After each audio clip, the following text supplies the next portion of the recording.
We gather together here today intent on doing good work. We seek to represent fairly and well those who have given us this task.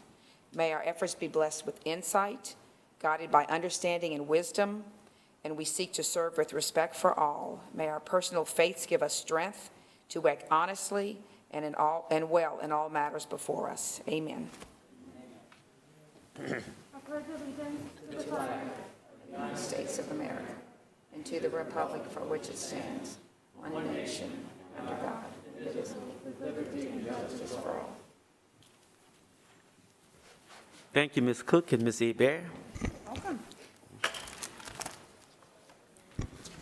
We welcome you to the Lafayette City Council meeting.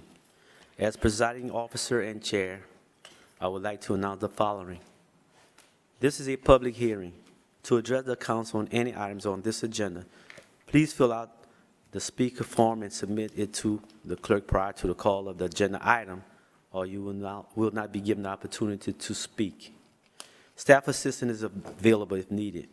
Item for submission to the council should be handed to Council Clerk Ms. Veronica Williams, seated to my left in the middle. Well, she's not in the middle anymore. When addressing the council, state your name and title for the official record. The 5-minute rule will be in effect. No debating or confrontational statements will be allowed. The front row to my left is for media only. Food and drinks are not allowed in the auditorium. Please silence all phones and electronic devices. Meeting procedures are by resolutions and not by Robert's Rule of Order. All documents with reference to meetings can be found on the LCG website. And finally, the council encourages your involvement in boards or commissions. If interested, call 291-8800, 291-8800. Announcing item number 15, City Ordinance number CO-07-2020, relative to allocations within the Parks and Recreation Department is being deferred indefinitely per the author's request. There will be a special city council meeting called directly following the regular meeting. For those tuned in from home or other locations, call 291-8428. That's 337-291-8428. If you wish to speak, please keep in mind that there is a delay when viewing on TV and via the internet. As the council chair, I do not have any announcement as now. Any council announcements? I see there's none. Okay, I'd like to acknowledge the Mayor President. If he have any things he'd like to talk about, please.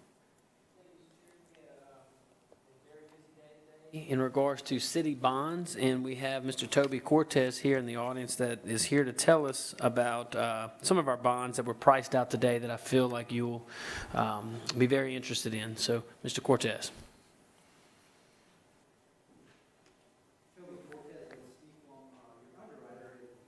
I get to bring some good news. We have a couple of months of some bad news, but it was really an exciting time, and it's really crazy for me to see. I've been doing this for 23 years.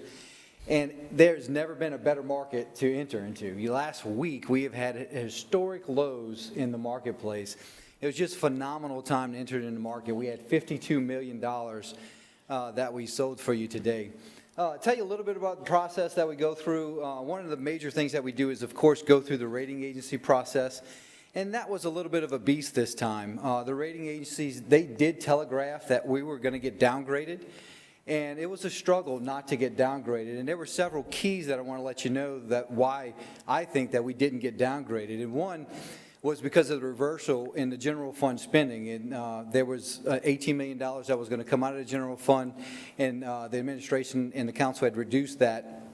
And I think that that was one of the keys. Another key that we think why they didn't downgrade you were the expense reductions that you had. They really recognized that in these times, it was prudent to go through and try to reduce as much expenses as you can. And the third key that I saw was definitely the prudent and conservative debt management that you have. In addition to managing the city and managing the expenses, you also have a component of managing your debt. And the city of Lafayette does a very conservative job of doing that. And simply, in layman's terms, a lot of your debt is front-loaded. which is really good. It's not backloaded.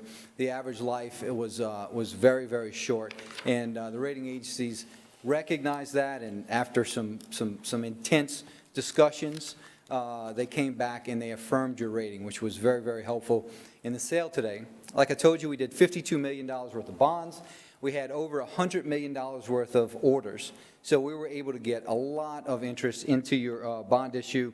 A lot of the big players were active in this, which was very healthy. Franklin Advisors, Eaton Vance, Nuveen, and BlackRock, and there was a lot of other investors that were able to participate. We did 2 series of $25 million for new money, and that's going to go to the projects that you have. And I'm just simply amazed that we were able, for 25 years, that you were able to borrow at underneath 2.5%. Just to give you a little bit of perspective, in 2019, I did a transaction for you, and it was almost a 1.5 higher of interest rate. So really outstanding, very happy, pleased to be able to participate that. We also had another phenomenal transaction that we did, and it was a $2 million transaction, and we were actually able to save 22% net present value savings. Like I said, I've been doing this for 23 years. I've never seen one that high. It saved, on a gross basis, it saved over $1 million. Very, very pleased. I'd be happy to answer any questions that you may have, but exciting day. We're going to do this again on Thursday. We got another $37 million that we're going to be selling, and it appears to be a very good week to be able to do that. Okay, Mr. Knight, can you have the floor? Yes, sir. I want to thank you for that great news, and I also want to thank Mayor President Gilbert for his insight into trying to control the budget that we have. Obviously, our general fund, maintaining a healthy general fund is important to us. I mean, it obviously helped with these bond ratings here, and also trying to live within our income, basically trying to spend within our dollars that we receive is important. So again, I want to thank you two gentlemen for this insight, for opening up some eyes, I hope tonight, to realize that the moves we're making are correct and proper, and these are things that need to be done to keep our city healthy. And it's not just about any one person, any one department, any one thing. It's about the whole. And if we can't keep the whole healthy, the rest is going to die too. And we've got to do that. Thank you. Any more council discussion? See none. Okay, let's move along. Thank you, sir. All right, thank you, Mr. Cortez. I appreciate all that you're doing, and I know how hard you work, especially Director Toops, who also deserves a lot of credit back there. They have been not only working hard on the budget, but also on our preserving our rating, and then getting the best price for our bonds. So great job, and thank you for always attending. You attend a lot of these meetings, and you don't speak at them. So I know you're dedicated to Lafayette Consolidated Government, and it shows, and your work shows too. So we really appreciate you, Mr. Chair. That's all I have at this time. Thank you. Thank you, sir. Okay, Ms. Veronica, is there any public comments? There is one person signed in, David, oh, I gotta call him, sorry. It happens.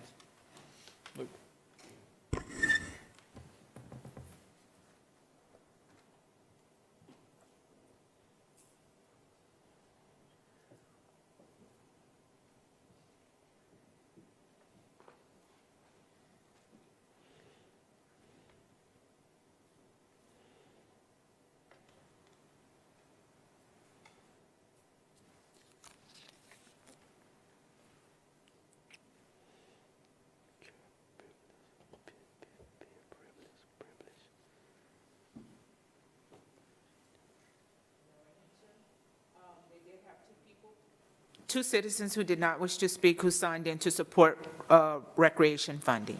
Okay. Okay, thank you. Let's move along. At this time, I would like to use chair privilege and move up item number 7. So, Ms. Hebert, that's your item? Sidra, is it Sidra. item number 7 or item number 9? Yeah, it indicated, it is number 9, so it's number okay. 9. Number 9, I'm sorry. Number 9. Okay, Citrus, move on. This time, Mr. Chair, to introduce CRI, and JP Tujak is, okay, did I say it correctly? You said it correctly. All right. Well, these gentlemen and this firm has worked tirelessly over the last few months, battling through COVID, but also using technology and a lot of hard work and late hours to provide a quality product and service to our people. So with that being said, we turn it over to CRI, and we appreciate you being here. Thank you, Mr. Mayor. We have bound copies for the council, so if we can distribute those now.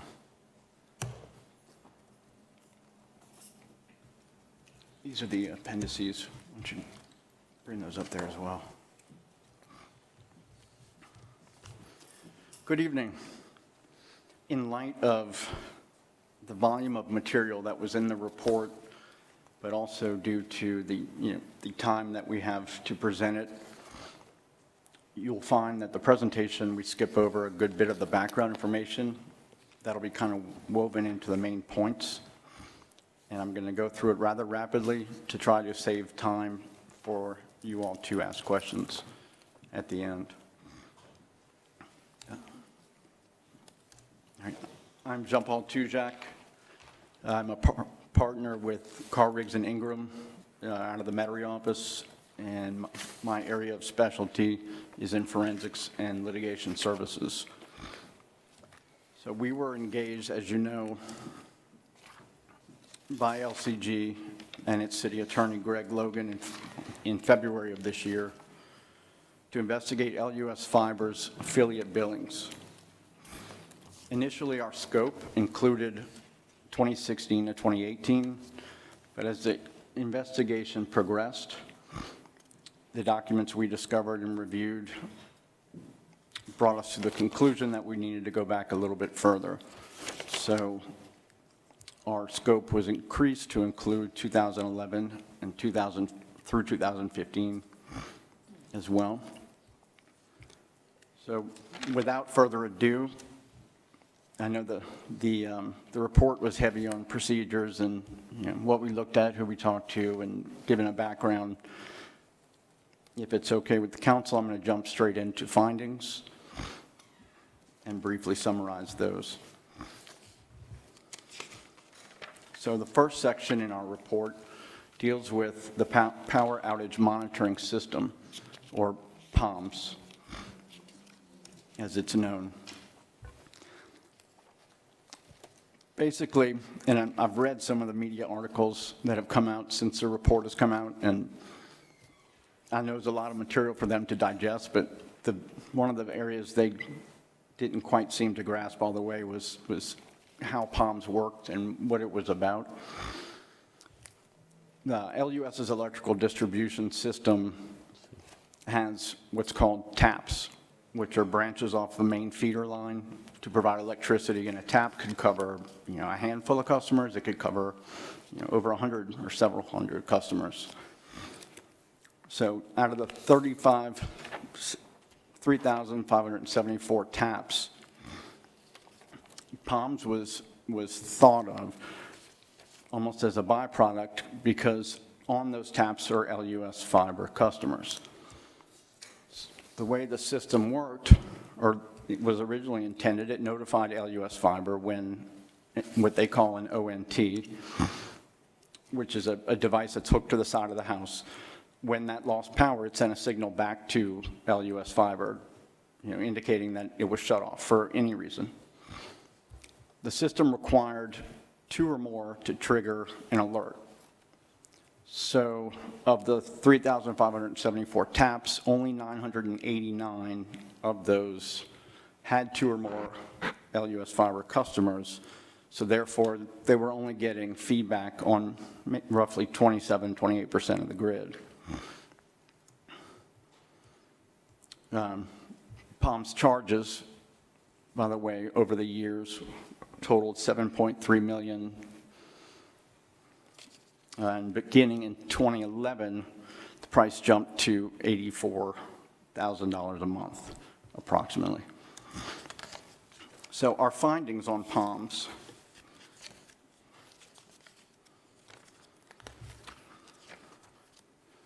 First, we started with the LEDA analysis, Lafayette Economic Development Association. back in 2010, when Palms was first thought of and pushed out and charged, and LUS was first charged, there was a price that was put out for $20,145. Now, you'll read in the report there were several different iterations or versions of how it was going to be priced and what it was going to be priced on.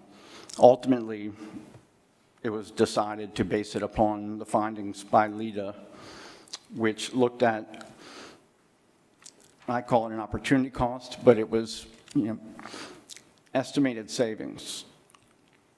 What the 2010 price was based, or survey or study was based on, was a 2003 study of a 72-hour blackout in the Northeast. Coupled that with some studies in the 70s and 90s to come up with the conclusion that customers would pay 117 times what they were currently paying to avoid an outage. So that was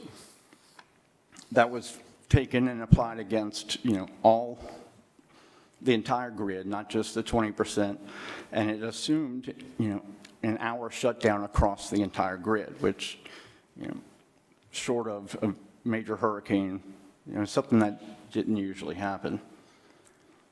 But the study itself, if I was caught in a 72-hour blackout along with 50 million other people, I'd pay a good bit to not have that outage last as long. We found that study didn't really correlate to a small blackout affecting a portion of customers in 2010 in the Southeast. As time went on, the following year in July, Mr. Huvall again reached out to LEDA after getting an idea of a study from another utility system in Chattanooga.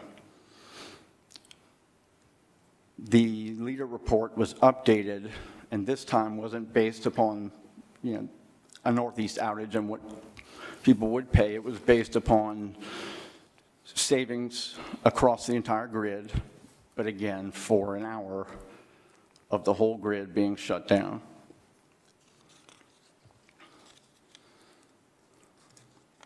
So given that it was a theoretical opportunity cost across the entire grid, where it was assumed that Palms would actually cover that instead of 20% or 27%.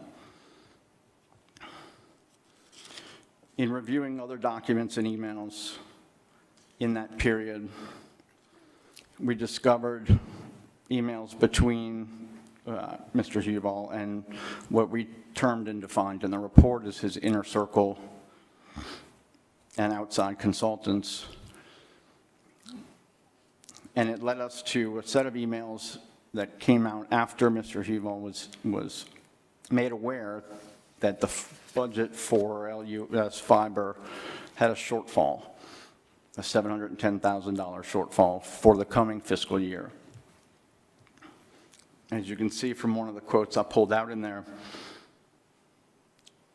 the idea of Palms was born on that day, or not born, but the new price increase was, the idea of that was modeled, that evening upon getting a recommendation from Doug Dawson that one way to get out of this would be to arbitrarily increase revenues. So they did just that, shored up the budget, added $770,000 roughly to LUS Fiber's expected revenues, and also added that to LUS's costs. Finding number 3 under Palms was a conclusion of a violation of the FCA and the rules. Emails established that Mr. Huvall was made aware of the requirement by the FCA, and more specifically the rules under the FCA, that a non-affiliate service or a service provided to affiliates only, meaning it's not provided to any private company. It's not provided to other government entities that weren't LCG affiliates. Those services had to be provided at what they called the full cost methodology, which means the cost of providing the service, direct and indirect, had to be rolled up and ascertained, and that was the price that that was what you had to charge for that service. On October 6, 2010, again on September 7th, 2 dates before the 2010 POMS memo was written, and then again on July 19th, the day before the 2011 POMS memo was written, reminders were sent regarding that the rules required a full cost methodology.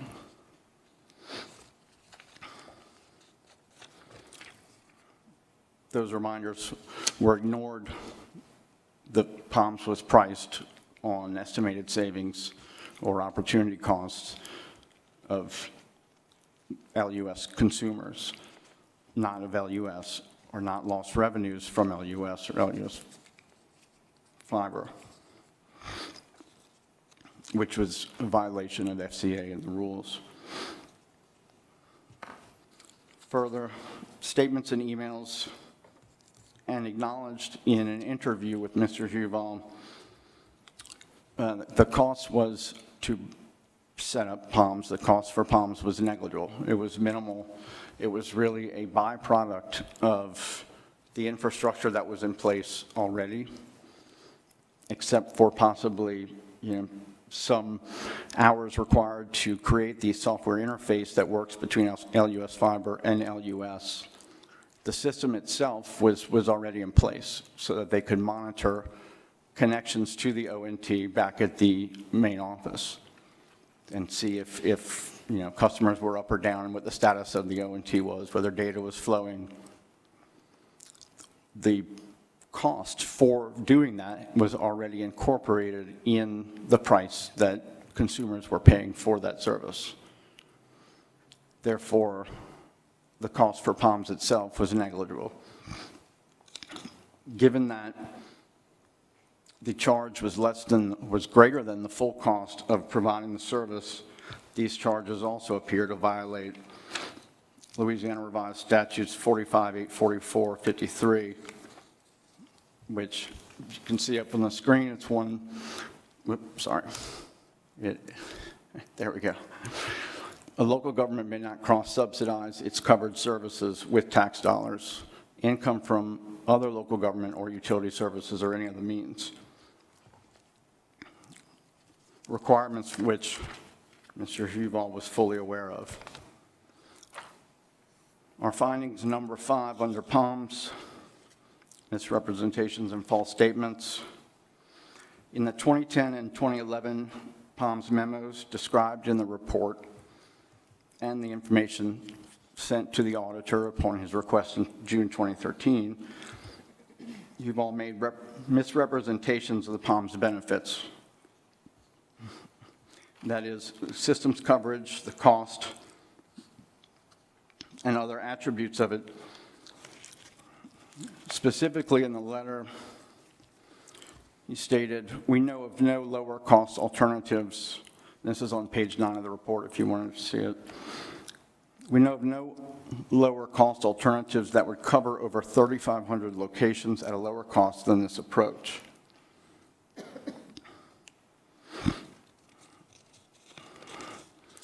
That in and of itself, along with other statements on those documents, are a misrepresentation. The system did not cover 3,500 locations. There was no connection to a location.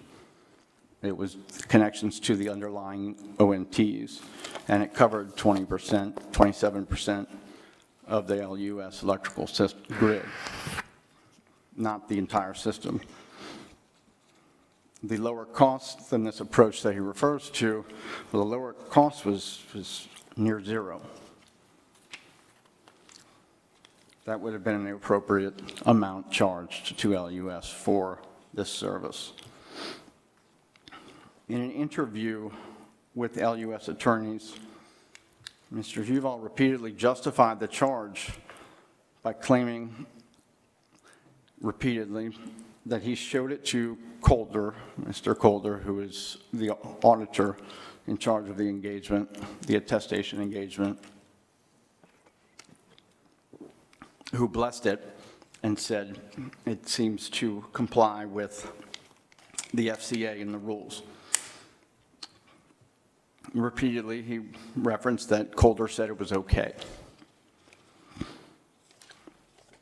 However, in an April 9th, 2020 interview, in prior emails and conversations up to that point, there has never been a mention or a reference to an audit opinion as to whether the POMS pricing was compliant. The reason that was always touted was cost savings, half or 20% of cost savings to consumers. We feel this was a misrepresentation. Well, it was a false statement because Mr. Calder never met with Mr. Huval on July 20th, or later for that matter, never rendered an opinion that at that time that the way that this was priced was compliant with the rules.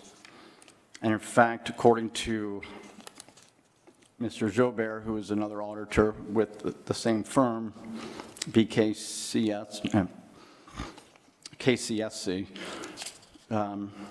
June 2013 was the first they had ever heard of it when they were doing the 2012 audit.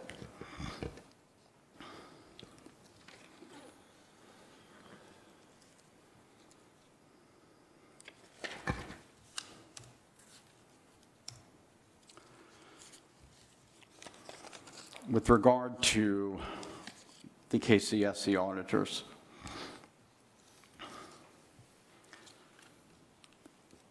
we found in speaking with the audit team, both Mr. Calder and Mr. Jobert, and in looking over their work papers, they accepted LUS's representations at face value, accepting management's response that they explored other costs. Those were provided in an email listed in the report by Mr. Huval, who compared the POM service to adding a phone line to every single tap and what that would cost that year initially to set it up and every month, going further.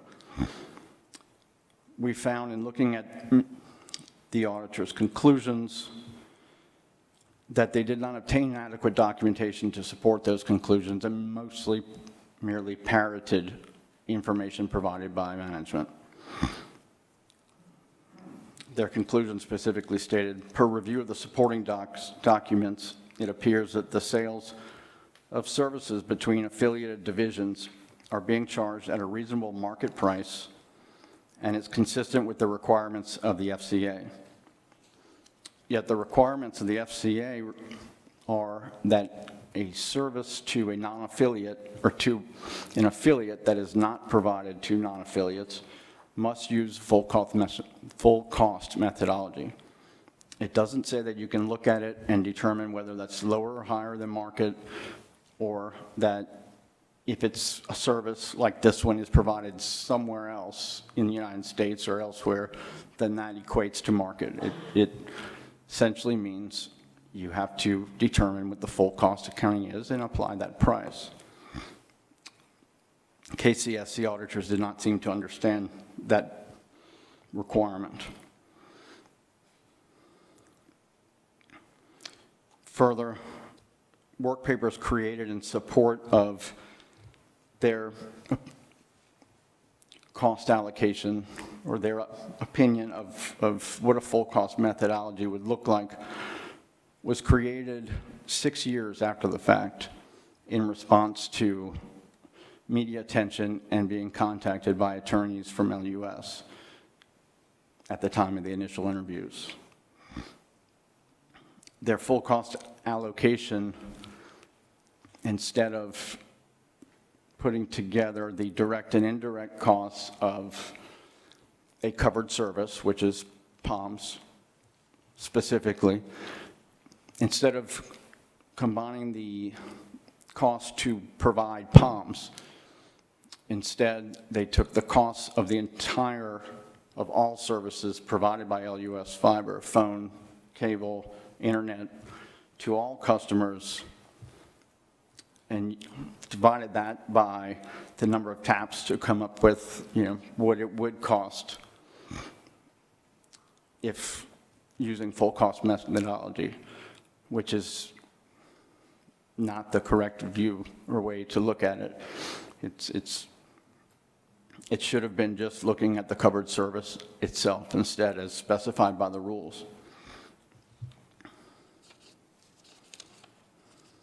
So though engaged to audit LUS and LUS's fiber compliance with the FCA and the rules, which is what their test engagement was for, KCSC did not appear to understand the requirements of the rules, in particular those requiring a full cost accounting for non-tariff affiliate-only services and the rule describing how that accounting was to be performed.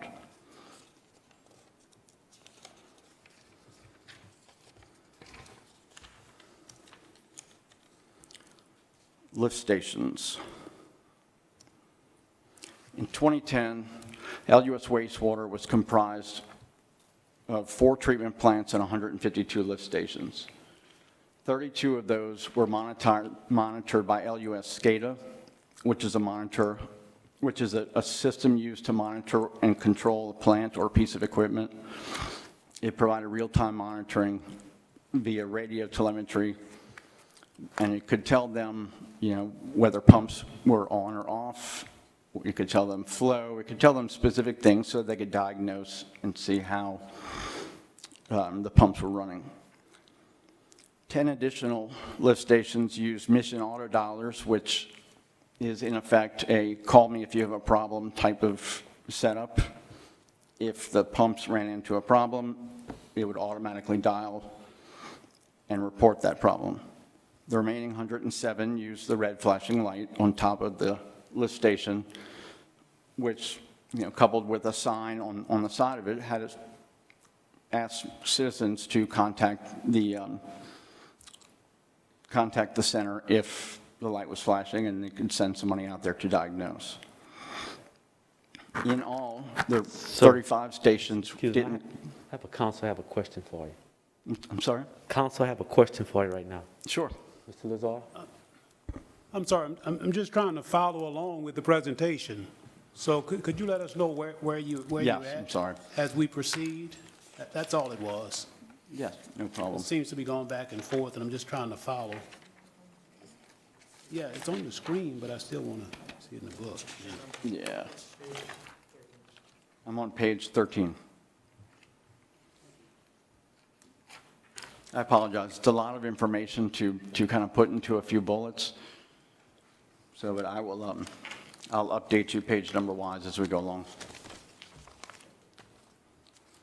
So initially, before lift stations started to get converted, wastewater was looking at approximately $400 to monitor, and the $400 was from the 10 mission dialers at approximately $40 a month. So $400 per month. As identified on pages 13 and 14, pressure was on for LUS Fiber to increase their revenues, and the push came down to see what could be hooked up.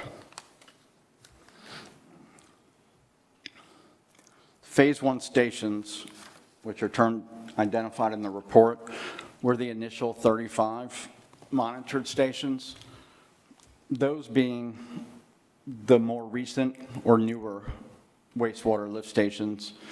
What made them more recent was they had a control panel of sorts, some means to connect with SCADA and provide information on what was going on with the system. So having a panel gives them something to connect to. Doesn't mean it was free, but at least it was simpler than starting from scratch.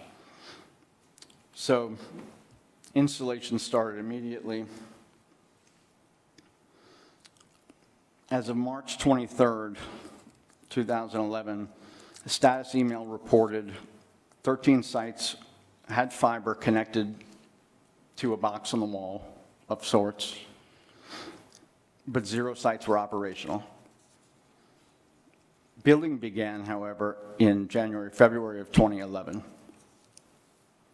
and would slowly increase over the next 2 months to get up to 30 sites.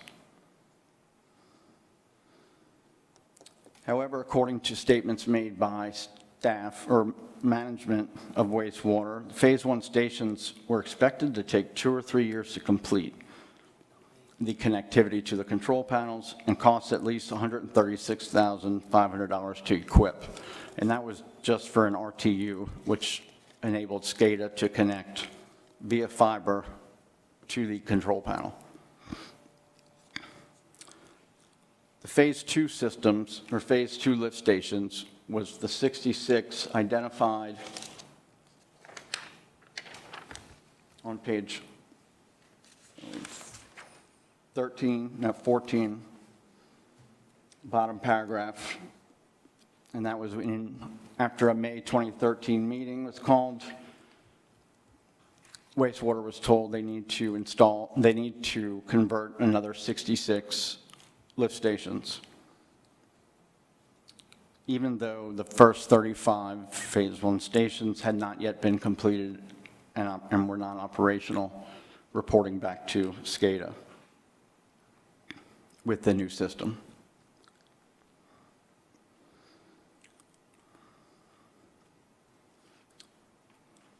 The cost to outfit those 66 stations is approximately $217,883 in hardware, $480,586 in contract or professional fees to set them up.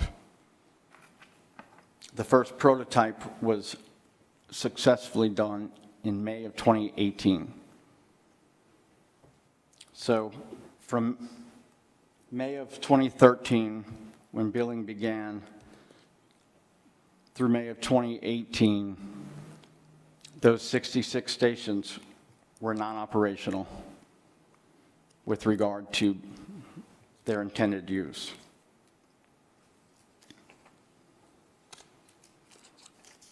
In total, the cost was $834,000.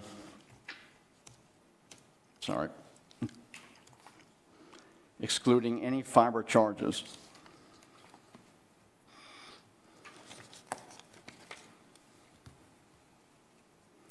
Those costs represent a cross-subsidization because they are services that are unneeded and unused by wastewater, but still charged by LUS Fiber.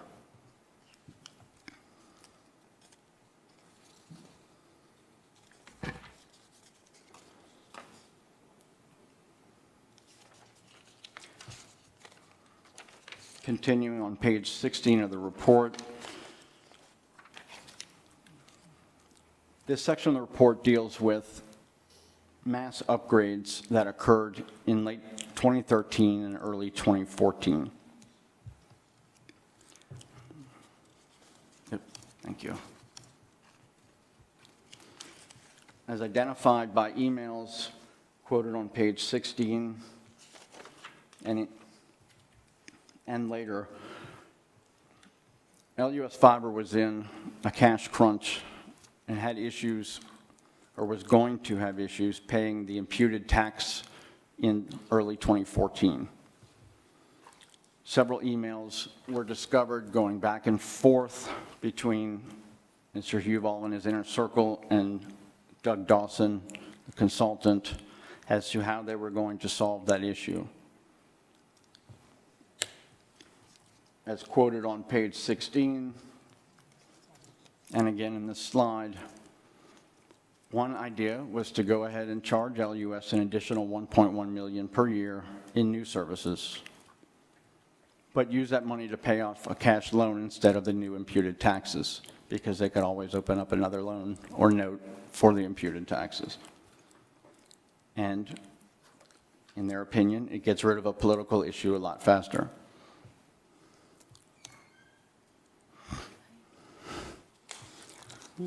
This quote is taken out of order because it appears on a few pages down the road. Okay, sir. I have another council have a question for you. Okay. This way. I'm trying to locate, I'm following your footnotes here, and I'm looking for like Appendix D5, and I'm not seeing that in the back of your booklet. Is that supposed to come to us? So I think there's an appendix, so there were two given up front. They're both over there? Okay. Can I see one? Thanks.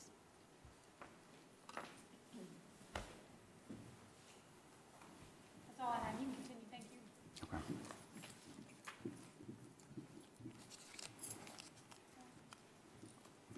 Well, this is only A. Oh, never mind. Okay.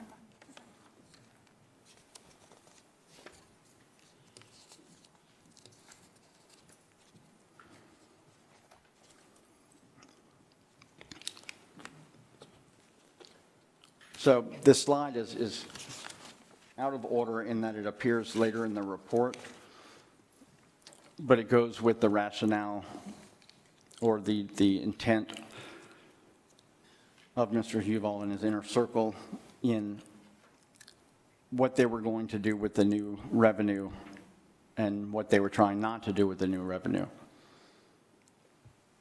And apparently his objective does not appear to be aligned with that of the council members, because he didn't want to send the cash over to you all because you may spend it on something else.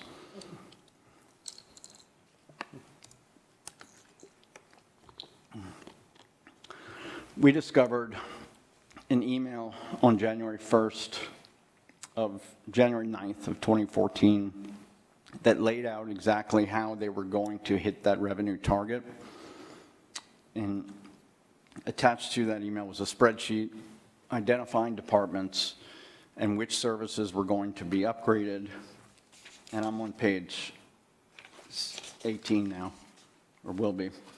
Which services were going to be upgraded and what new services were going to come online that month, as well as providing an estimated back billing so that all new services and upgrades began effective November 2013, the beginning of the fiscal year. Now you'll see table 2 on page 18 identifies what was in the spreadsheet as what was intended. It aligns, for the most part, fairly closely with what we added up all these changes to be. But as I said, that was their intent. The following pages, after the table 2 on 18, lay out specifically what changed and in which department and what the new price was going to be. In the interest of time, I can go through the details of each one of these things if you all want me to.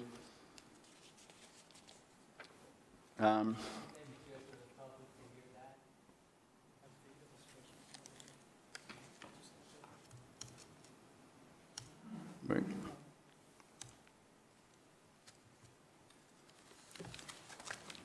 Mr. Natkin, you said yes? I think the public would like to hear that, yes, sir. Okay. All right, with wastewater, we noted the following January 2014 billing changes. The existing 30 lift stations, and I'll pause here for a second. The phase 1 lift stations were 35. At this time so far, they had only connected 30. They would later get that number up to 36, but so far it was just 30 that LUS was being billed for, and they were being billed internet access for it. So the existing 30 lift stations were upgraded to 10 megabits VPLS, retroactive to November 2011, not November 2013. A corresponding credit was given for the 10 megabits internet, the prior service that they were being billed for. the monthly price for those 24 months net of the credit was $4,352 per month, as opposed to, I believe the prior amount was about $1,900 per month. But in one fell swoop at the same time, those 30 stations were then upgraded also to 30 megabit VPLS and back billed to November 2013. So on one hand, you're back billing and changing the service retroactive 2 years, and then again, you're back billing 2 months and going forward at the new service price for 30 megabits VPLS, which I believe was $420 per month. A large change from, I think, the $56 per month they were paying for each one. Certainly more than $40 for a mission dialer. The billings for the older 54 lift stations that were non-operational at the time, because the solution had not been made at that time to put panels in. And I'll pause again. These were dumb lift stations. The 66 older stations had no control panel. So one had to be, or a solution had to be fabricated, researched, thought up, purchased, installed. And as I mentioned before, that took to 2018 to get that done for all but, I think, 5 of the original and 1 of the phase 2 stations. So the billings for the older 54 lift stations that were non-operational were increased to 64 at the time and upgraded to 30 megabits VPLS so that they can connect, even though they couldn't connect, faster. That was effective November 2013, a back billing of 2 months, and the new monthly recurring price was almost $27,000 to LUS Fiber.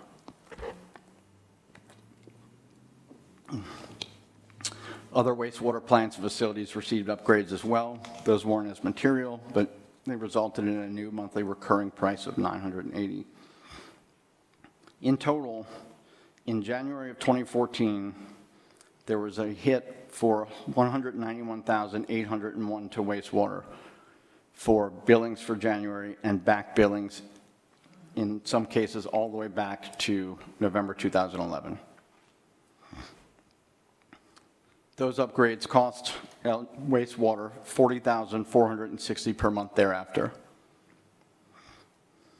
or a monthly increase of $28,296. In 2015, those lift stations would increase to 101. With electric operations, we noted the following changes, and I'll pause here. In discussing with electric operations management, the situation was a little bit different in that they could utilize the initial connections that were made in the latter end of 2013. The cap banks were upgraded, and as part of those upgrades, those cap banks could use the connectivity to report back to SCADA and to be effectively and efficiently managed. So that initial connection may not have been an unnecessary or unneeded service. However, in January 2014, the 87 cap banks that were currently installed and active as of the prior month were increased to 142 in one fell swoop and upgraded to 30 megabits VPLS from 10 megabits with no identified need or request from electric operations. Out of those 142 total cap banks, 101 were back billed 2 months to November, while 39 were back billed to December. And that's something that you'll see was common for the rest of the services we'll go over on that particular month. So remember, the idea was to hit 1.1 million at least. In total, Arbitrary service upgrades cost electrical operations $118,002 in January 2014 and $62,580 per month thereafter. A monthly increase of $41,370. With LUS AMI gatekeepers, which is the subject of a subsequent section, we noted the following January 14 billing changes.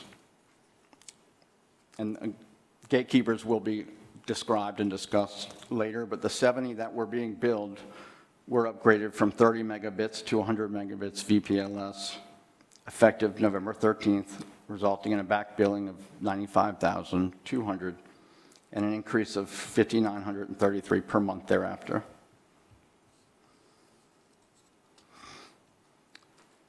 With LUS Network Engineering, we noted the following changes. These were made in December of 13, not January of 14.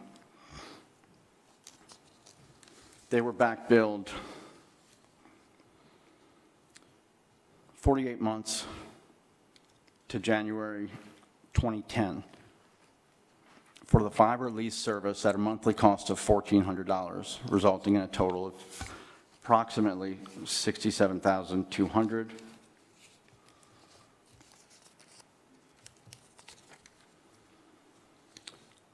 Network service was also billed for an internet gigabits charge, back billed for 7 months to May of 2013 for a total cost of $6,833, which represented 6 months at full cost, 1 month at a partial.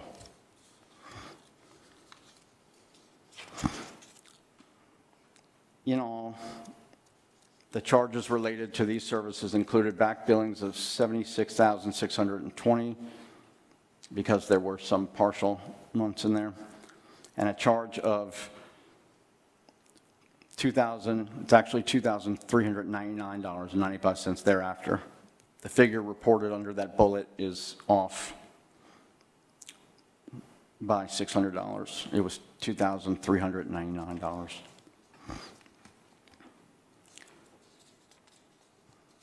The validity of these charges, we could not find a document pertaining to this connection, this $1,400 a month that was back billed to January 2010. LUS Fiber described it as a service that was inadvertently not billed but provided. We don't have any evidence one way or the other, so we're not making the determination that it was improper.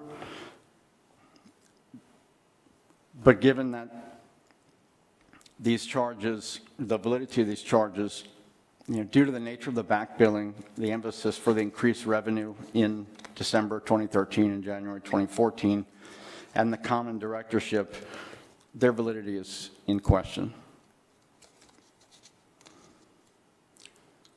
With water operations, we noted the following January 2014 billing changes. The existing 14 pressure points at the time were upgraded to 30 megabits VPLS. Now, pressure points are essentially, or were described as a reading usually at a lift station, which should already have connectivity, but it's a reading just to tell water ops what the pressure was for the particular main line that ran near that point. However, for reasons unknown, it was deemed necessary to upgrade them to 30 megabits VPLS, effective retroactive to November 2013, a back billing of 2 months.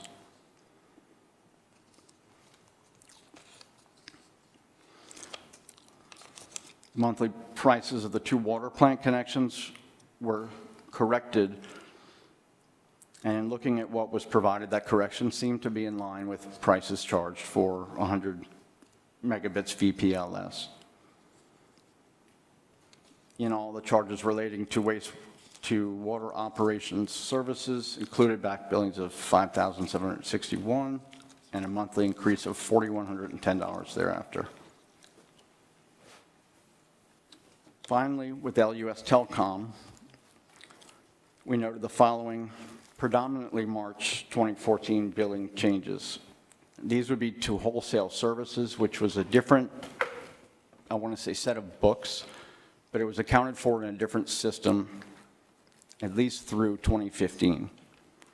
In the system, details were not as readily available or apparent in those provided by either LCG or LUS, and I think that was based just due to the type of system it was and the information that was tracked.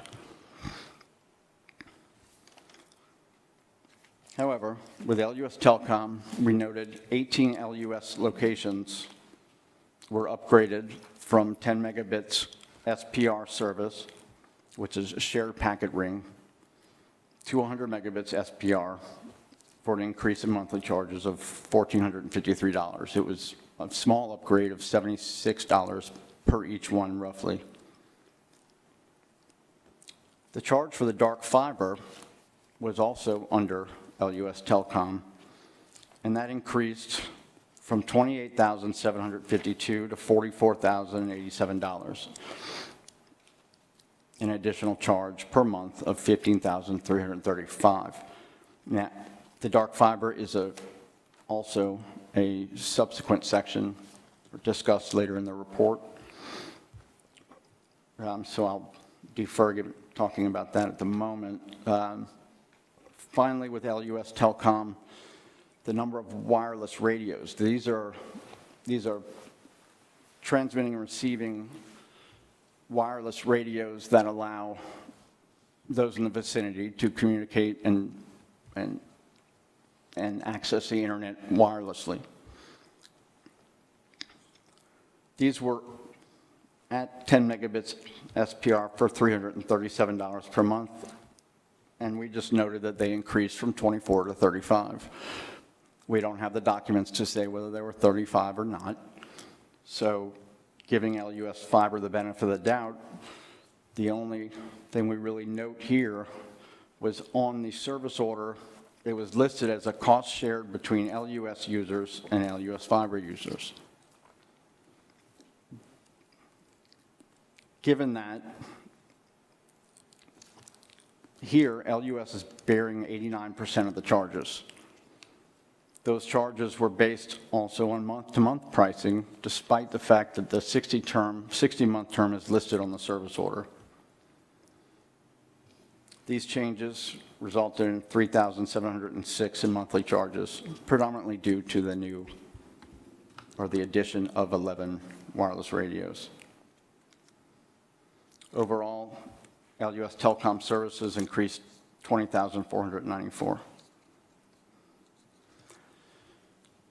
There's a lot of data, I know, for everyone to absorb.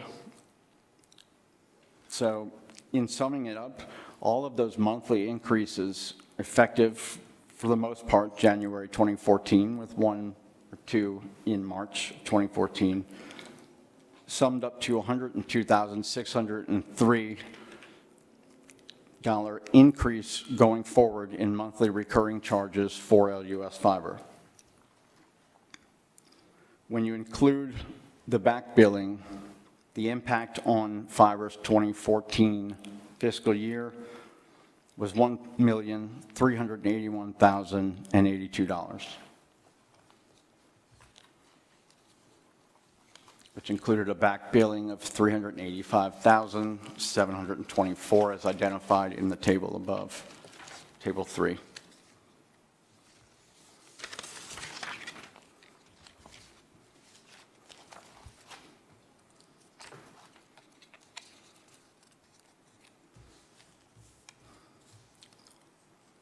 In summary of that section,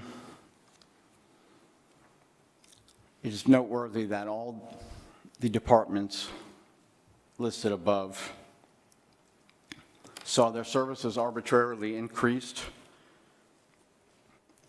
either in the service being provided or the number and the service being provided. And that was all in one fell swoop. Many were back billed. In fact, nearly all were back billed 2 months, with at least 2 departments being back billed several months, back to even 2010.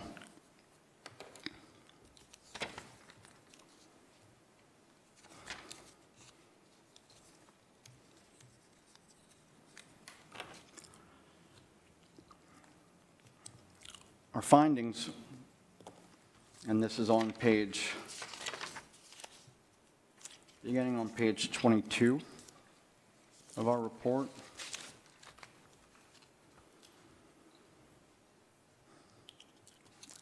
As I summarized earlier, this resulted in $102,603 in new monthly recurring revenue for LUS Fiber. Documents and emails clearly indicate these service upgrades, and additions did not appear to be a need for services as the requests were initiated by Mr. Huval. And thus, they did not appear to be transactions that were conducted in an arm's length fashion between independent departments. While some of these services were not turned on or available, the service charges appeared to be effective at the beginning of the 2014 fiscal year anyway.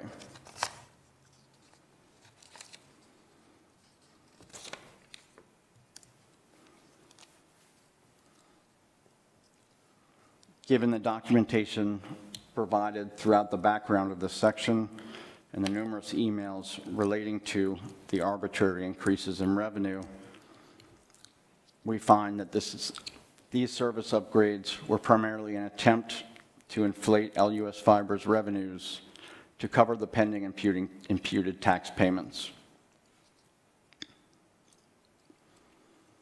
The $1,381,082 in increased costs or increased revenue to LUS Fiber resulted in increased costs to LUS, costs ultimately passed on to the ratepayer. Given that these were arbitrarily set into place to cover imputed taxes and then some, they appear to represent cross-subsidization of LUS Fiber by LUS. In fact, emails in January of 2014, around the middle of the month, an email chain between Mr. Huval and his inner circle, and even Mr. Connor, reflect Mr. Huval following up to determine that the imputed taxes were indeed covered and that the billings were at least the $1.1 million.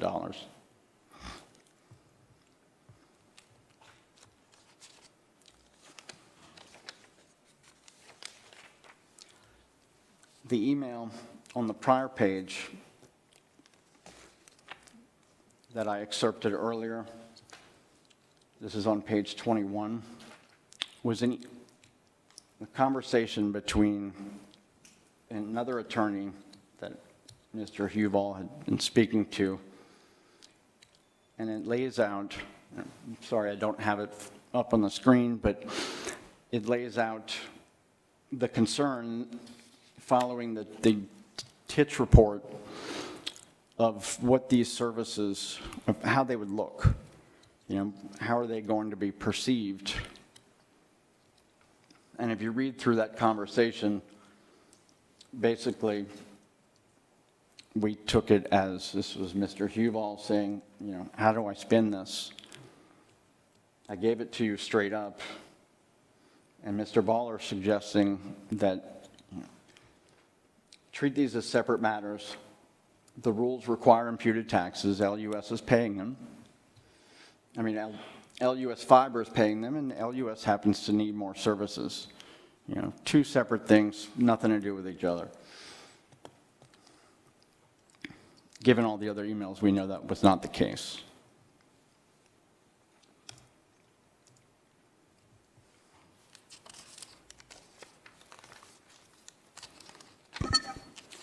Any council discussion, questions? Not yet. What does that mean? I know. Okay. We're now on page 22 of the report. This has to do with the hayride article and the subsequent refund. as I'm sure all of you are probably more familiar, because it wasn't that long ago that there was an article on March 7th critical of telecom spending increases by LUS, with the recipient being LUS Fiber. Consequently, in early April, Mr. Huval penned a memo to LCG and later a letter to the PSC in the same month, explaining kind of the gist of the article, and that was that for wastewater, after a self-initiated investigation, they determined that 63 of the 101 lift stations where service was requested and hooked up but not used, or in the case of cap banks, no longer used, were identified. Fiber was in place and ready, he said, at these locations.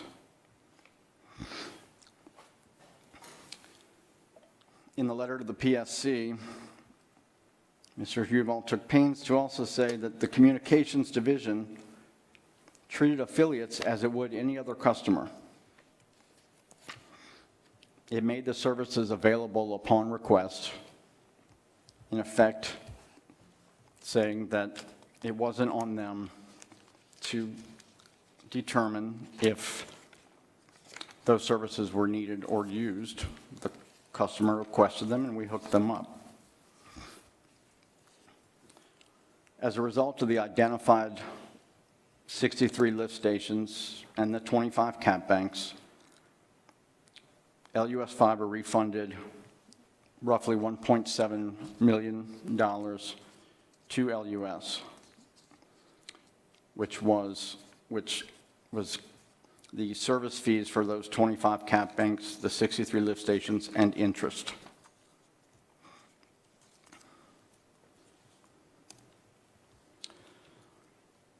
We found, first of all, in the LCG memo and the PSC letter, we found Mr. Huval misrepresented the circumstances. Both the letter and the memo implied services were a result of arm's length business requests. They asked for it and we provided it. However,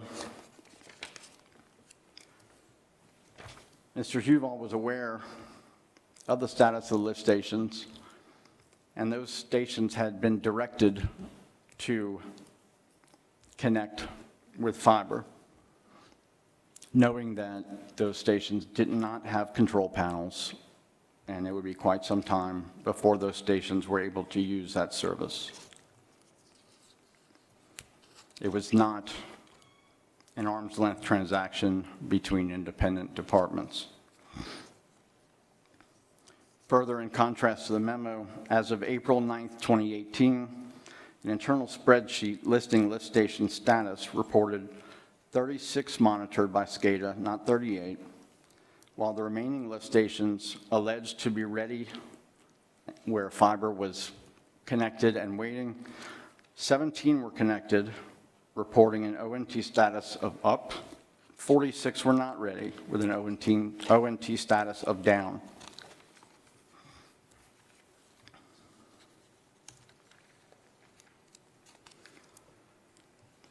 In further review, and we are now on page 23 of the report, we were provided and reviewed a spreadsheet and documentation regarding the reimbursement. We had the following findings with regards to that reimbursement. We found the lift station reimbursement appeared to be understated by at least $40,000, excluding interest. However, if you include the unnecessary service upgrades from 10 megabits VPLS to 30 megabits VPLS, then the reimbursements were understated by approximately $435,000, excluding interest. With regard to the calculation of interest, while CRI has no opinion on the validity of the interest rates that were selected and used by LUS, the interest calculation improperly treated or applied those rates. In effect, the monthly average rate was divided by 12. This methodology would have been applicable if they were using annual interest rates, but they were not. The formulas used a monthly rate, which was already divided by 12, and further divided it by 12. If applied correctly using their stated rates, interest would be $279,416, as opposed to the interest calculated by LUS of $34,758. Now, I want to reiterate, CRI is not saying that that is the correct amount of interest, or should be. The rates provided were, or should be, reviewed to make sure that they are appropriate. Some of them were approached 10% if you looked at on an annual basis, or even higher, right? It fluctuated, it wasn't consistent, so it wasn't validated. Right. The approach we used when using their rates, there are several approaches one can take. We calculated interest on a non-compounding basis, which is a more conservative approach and probably one acceptable to the rules.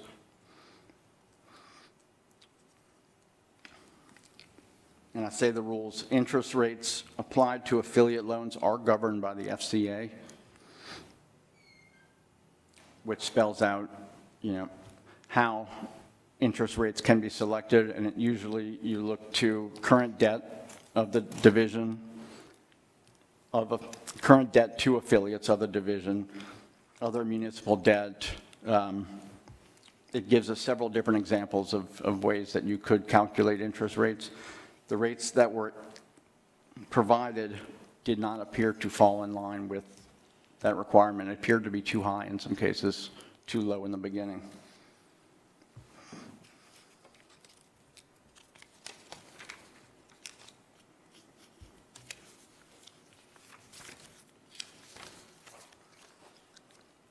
We move now to LUS marketing. We're on the bottom of page 23.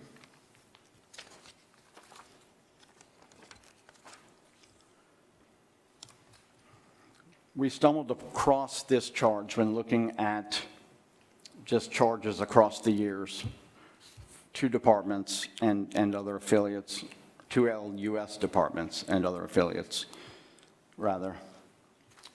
And this charge caught our attention because in 2011 through 2014 fiscal year, it was zero. 2016 through 18 fiscal year, it was zero. So it popped up in fiscal year 2015. So we investigated it and determined that the charge began in November of 2014, the beginning of the 15 fiscal year, but included charges that were back billed 18 months. When we initially requested documentation, there wasn't much provided. LUS Fiber thought maybe it had to do with providing camera service to the police station, but that would be a charge to the police station. In looking even further, we obtained a sponsorship, I guess it was a promotional announcement that LUS Fiber was providing free wireless service to festival goers during the Festival International. This was a 2013 notice and likely ran into 2014. But clearly LUS was sponsoring free Wi-Fi during the event. In looking at the charges, we found that a promotional expense of LUS Fiber should not be recorded as revenue and charged to LUS Marketing, but instead it's a promotional expense that should hit the books and not LUS ratepayers.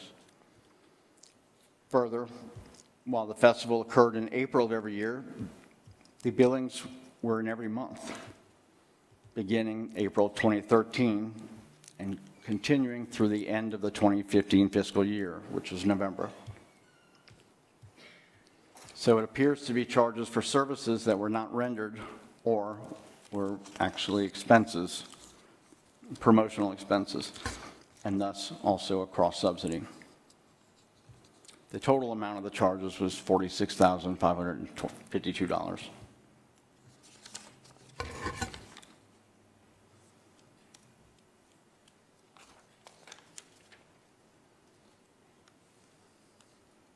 Are there any questions so far?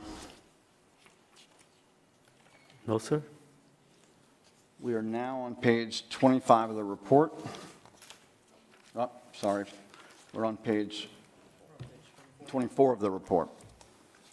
LUS AMI gatekeepers. Now, I know in the POM section of the report, it referenced the smart meters that were being installed from 2012 to 2013. As part of the smart meter initiative, the gatekeepers were rolled out. What these devices did, generally speaking, was to collect information from the smart meters on customers' houses wirelessly and send this information back to LUS to go to several different destinations for billing, for status, for the amount used, et cetera. There were 70 of these AMI gatekeepers installed from 2012 to 2013. We noted billing began in February of 2012 for 20 gatekeepers, which seems reasonable as these things would be rolled out and not all could be turned on at one point in time. But in the same month, 50 gatekeepers were also charged a service called reservation of capacity, which was coincidentally priced the same as the AMI gatekeeper service.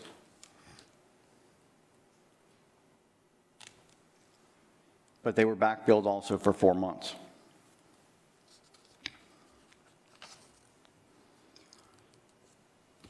We asked LUS Fiber what these charges were for, but an explanation has not yet been provided or could not be provided. The service did not appear ever again in any other department and only appeared under the AMI gatekeepers and trickled down to, I guess by November 2012, it had gone down to $1,786 a month. But over the life of it, the reservation of capacity service totaled $287,501. Now, at the time, capacity was not an issue. There was no reason to reserve capacity for the gatekeepers.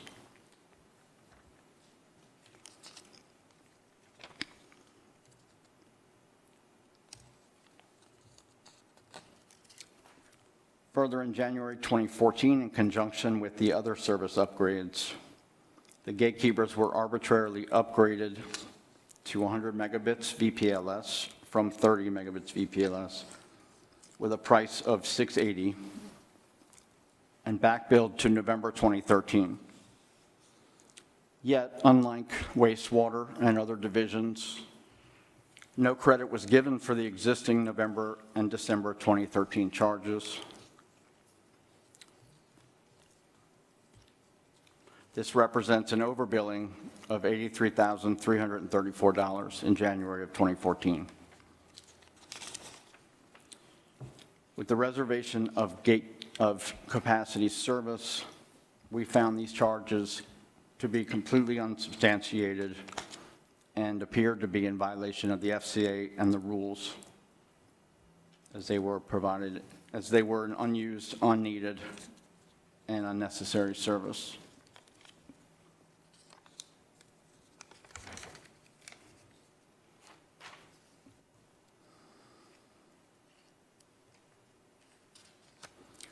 One further point on the gatekeepers. These devices were clearly intended to be in use for the long term. They were rolled out with the smart meters, which are, to my understanding, are still in use. So there should have been a long-term arrangement, a long-term contract that was signed, which would have reduced prices as it would in an arm's length transaction between independent parties. However, that was not the case here, as it was not the case in many other departments.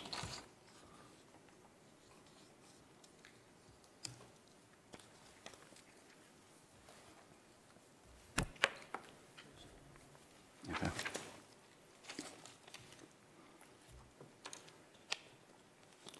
We're on middle of page 25.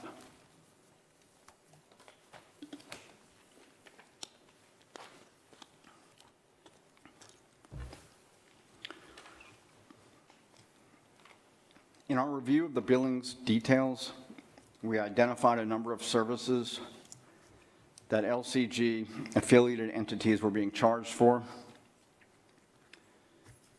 In all the there were a multitude of services. In order to hone in on those most material, we originally set a threshold of $15,000 across successive years as a minimum for us to review. Knowing that this topic has been covered at length with several other reviews, we reported on those for which we could at least come to some determination on.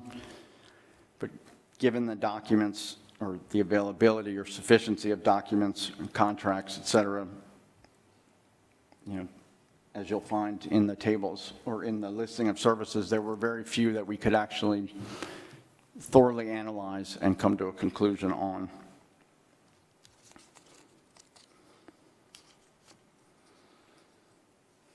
As identified in tables 4 through 8,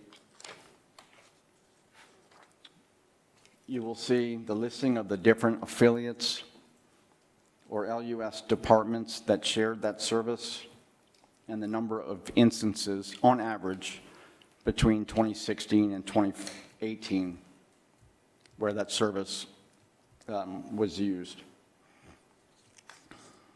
So by way of example, the first box, table 4, deals with 100 megabits VPLS.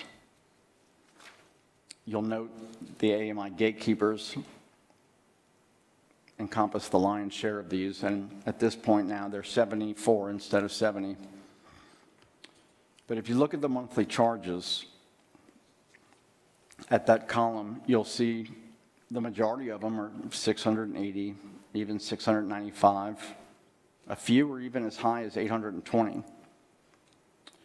Yet the department which was probably represented the most arm's length, given a different director, was being charged $405 per month for that service. The difference between 680 and 405 may not sound like a lot, but when you have 74 of them or more, that number adds up. When looking at rate sheets that were in use at the time, of which I think we were able to find one, maybe two, that 405 is in line with a long-term contract.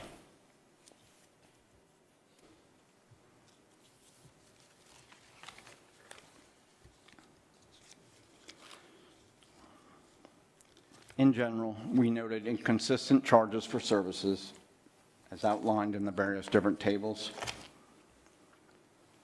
We also noted that these services are only provided to affiliates.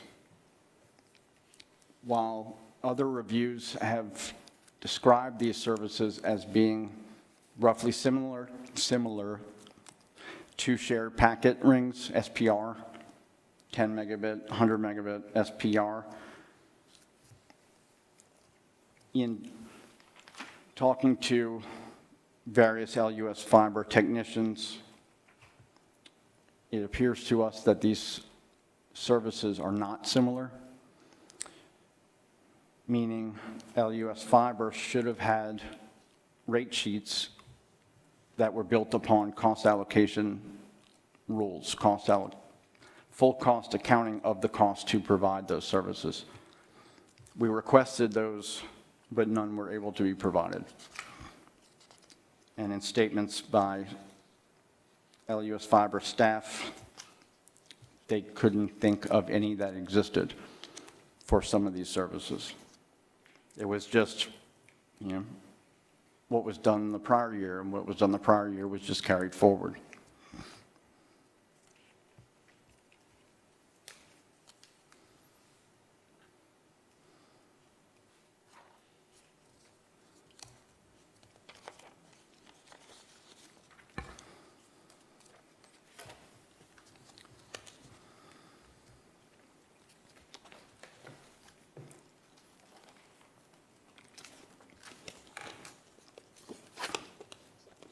As I already mentioned, other findings were failure to seek lower prices under a long-term contract.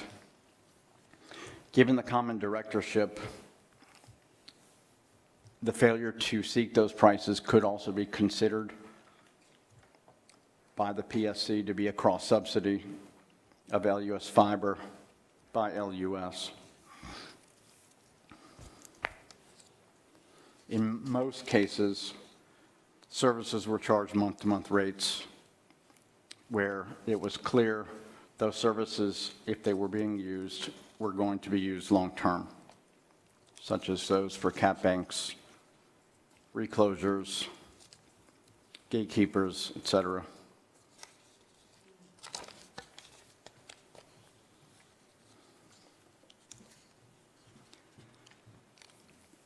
Which brings us to dark fiber. We are on page 27 of the report.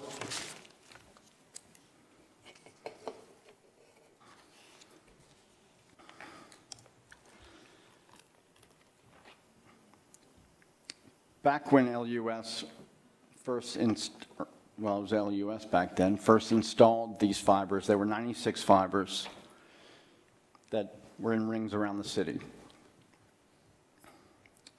At some point, LUS Fiber began billing LUS for a lease of 10 of those fibers. I believe it was back in 2007. 10 on average, 90 of the 96 fibers for a 65-mile run. Dark fiber is not offered to anyone else except they were provided, thank you, except to ULL. However, that comparison is noteworthy in that ULL did not contract with LUS Telecommunications or LUS Fiber, or even with LUS at the time, for those 6 strands of fibers. Those 6 fibers were thrown in as part of a larger deal between ULL and LUS for electrical service. They were thrown in to sweeten the deal. As a matter of fact, those fibers were not provided a value in the contract per se, and are not a main component of that agreement. I should probably take a step back and talk about dark fiber. Dark fiber is unlit, so to speak, fiber. So it's a fiber optic infrastructure, and if you picture a highway or an interstate, leasing dark fiber is like saying, you can have this stretch of interstate just to yourself. You're responsible for the on-ramps, the off-ramps, the traffic signals, the mapping, everything. Whoever leases the dark fiber has to take care of the equipment used that's put into place so that communications can be sent over the fiber. So it's saying here, you can use this infrastructure, but you got to do everything else. So when it comes to the dark fiber charges, LUS Fiber initially charged LUS, effective 2007, $28,752 per month, which equated to $44.23 per strand mile, which is a common pricing mechanism. Effective in 2014, around the same time as the other service upgrades, the price changed to $44,087 per month. So what changed? The per mile strand changed to $67.83. And we're still on 27.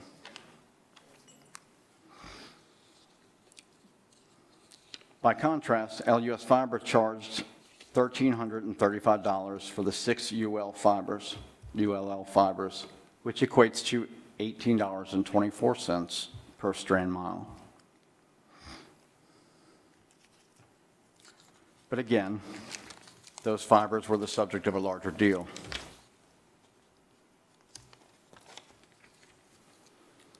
In all, before the price change, from 2011 to 2013, the charges for the 10 strands was $345,024. After the price change, the price would be $529,000 a year. 2016 stands out, and you'll see it as a decrease, merely because it wasn't reported in the billing system for reasons unknown.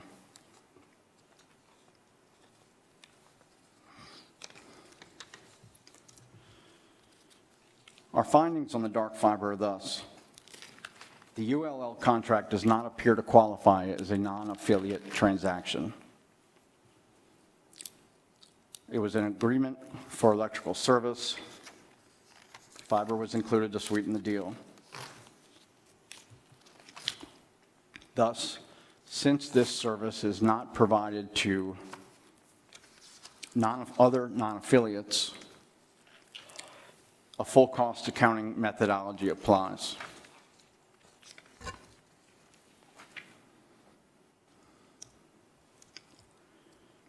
The initial pricing of the dark fibers to LUS, we find, was not compliant with the FCA rules. The initial pricing was based upon a replacement cost methodology, where it assumed 60% of the cost per mile of the original 96 strands would be put in place, recovered over 10 years at 6%, notwithstanding that the life of the fiber was beyond, well, was 25 years or beyond, certainly longer than 10 years. We found the 2014 reprice of the LUS dark fiber was not compliant with the FCA rules. The only change in the methodology from year to year was that instead of 60% of the cost of the 96 strands, it was deemed that 92% of the original cost per mile is more appropriate. Again, recovered over 10 years at 6%. Neither one of these were based upon the actual cost to provide the service, which was calculable because those fibers had been installed at one point. The cost to put those in the ground and to maintain them is something that was known or could be known. We also reviewed the embedded cost methodology originally proposed by the consultant Doug Dawson. This was used by LUS Fiber in the development of their own model, as it was slightly changed by LUS Fiber. But given that the full cost accounting methodology was required, we determined that this model would also not comply with the rules, as it inappropriately added a depreciation and profit component to the costs and did not take into account the distance of the strands being leased. And if memory serves me correctly, there was a 20% profit added on to it, which isn't applicable in a full cost accounting methodology. We noted the following other observations regarding the dark fiber. And we are into page 28, 29 rather. Given that the lease of the dark fiber to LUS was for management of its electrical systems, communication between its locations, and for protection of its hardware, it was clearly intended to continue for the long term. The pricing in 2007 should have incorporated a 15 or 20-year contract, as would have occurred in an arm's length negotiation. The 2014 change in pricing originated at the same time as the other service upgrades described above, appears to be another means of increasing LUS Fiber's revenue through a cross-subsidy from LUS. The March 2014 price change increased LUS Fiber's revenue by $184,020 per year for a total of $858,760 through fiscal year 2018.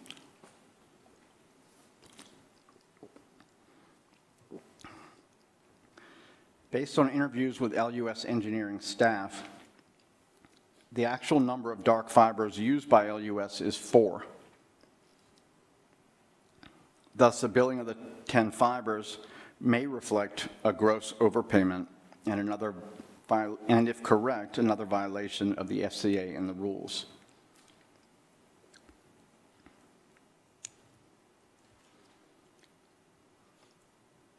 The supporting documentation pertaining to the dark fibers price change were obtained and reviewed by KCSC, the auditors, or the attestation auditors for the FCA compliance, noting no issues.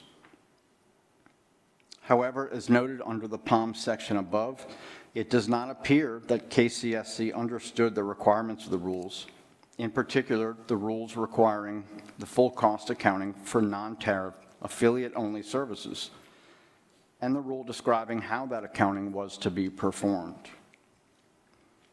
According to KCSC auditors, they believed that the service was offered in a market anywhere, say New York, then deriving a market price was acceptable, notwithstanding that the service was not provided by LUS Fiber to non-affiliates.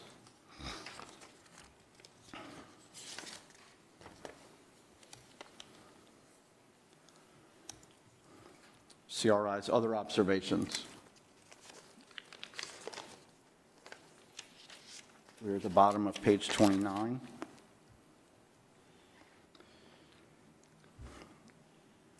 There was, I believe it was in 2019, the end of 2019, a whistleblower alleged that emails were deleted on LUS mail servers, exchange servers, or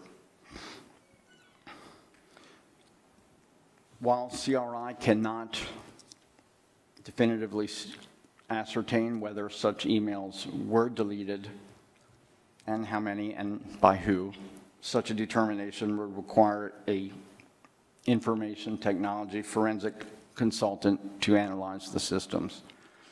We did note that there were a number of emails that we were able to pull out of the provided Microsoft Outlook PST files that were not present in the email archive provided by LUS. But again, to come to any type of determination, further investigation would have to be made. With regard to undue influence, during our review of Huval's emails, some cases going back to 2010 and prior, and there were a lot of emails, we identified instances where Huval heavily edited and revised the opinions of independent consultants, namely Doug Dawson, and edited the content and tone of the New Gen Consulting Engineers Report, annual report, meaning emails were back and forth with red lines and changes, and those were accepted and present in the final version.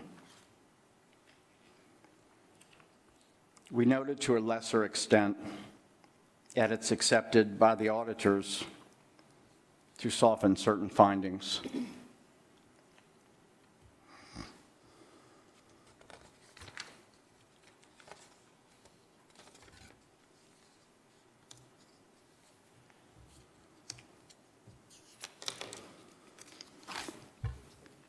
We're now on page 30. Are there any questions up to this point?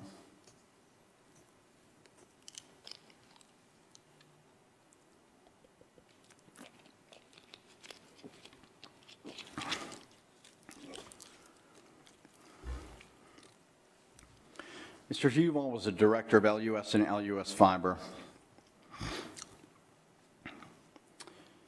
As noted in illustrative statements throughout this report, quotes and references to statements from witnesses, Mr. Huval does not appear to have conducted himself with appropriate fiduciary care in carrying out his dual directorship role. He knowingly misrepresented POM's benefits and improperly priced POMs in violation of FCA and the rules. That improper pricing cost LUS ratepayers $7,329,784 by the 2018 fiscal year. The service continued through July 2019. So in all, it was a total of $8 million by the time it was shut down.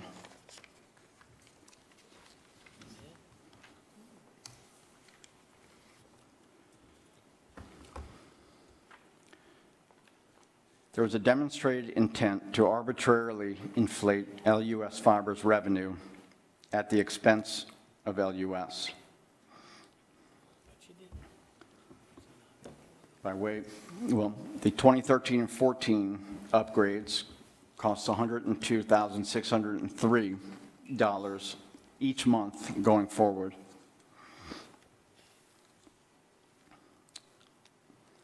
Overall, the impact from the 2013 and 14 service additions and upgrades cost $1,381,082 that fiscal year, and $1.2 million for every year thereafter. Those charges do not include the addition of other services. It is just those identified in that year. However, we do know in the case of nearly all departments, but primarily wastewater and electric operations, that as time went on, services increased in quantity.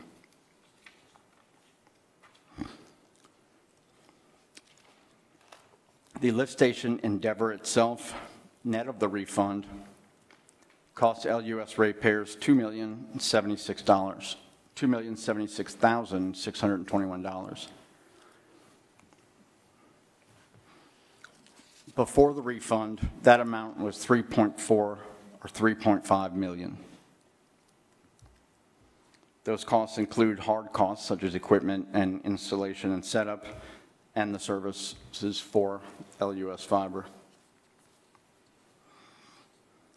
With regard to LUS marketing and the AMI gatekeeper,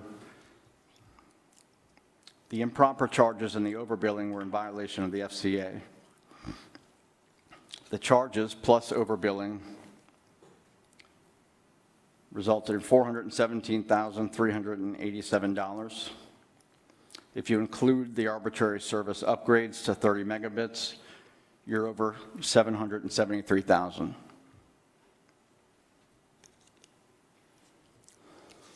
We found the pricing of the dark fiber was not compliant with the rules and the FCA. The price increase in 2014 alone cost LUS $858,760.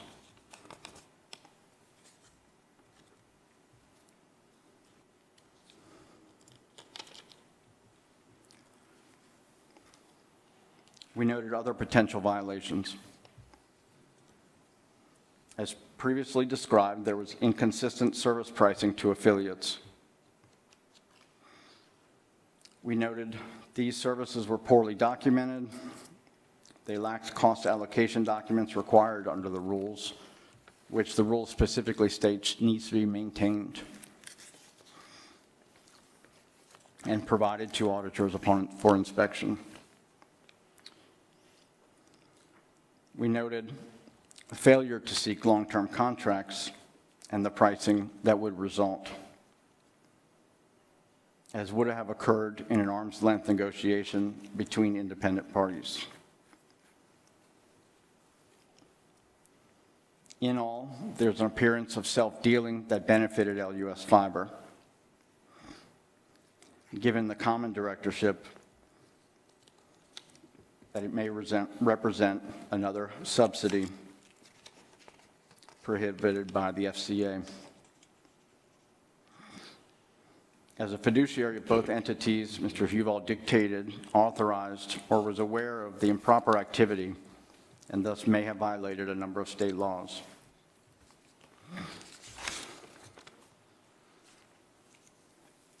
In essence, as a director of both entities, Mr. Huval could dictate what LUS would charge and what LUS Fiber will charge and what LUS would pay. Managers described the environment as being where orders were pushed down and adherence was expected. As described by one manager, the whole goal was to support Fiber, a sister agency, to be successful. That is the way they did things, and I paid the bills as I felt I was directed to. It didn't hurt that the telecom budgets for each particular department were increased to support these services, and often in mid-year amendments. Unfortunately, it didn't help either when the auditors,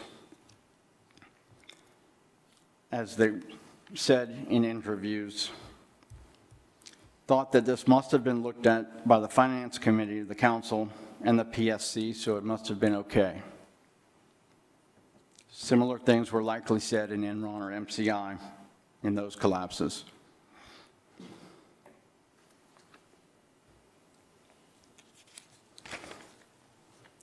That concludes our presentation. I'd like to open it up for questions. Mr. Nakane? That was very enlightening, Mr. Tujak. Thank you. First question, you guys need a break. You need to stretch your legs, use the facilities. A brief restroom break would be appreciated. Exactly.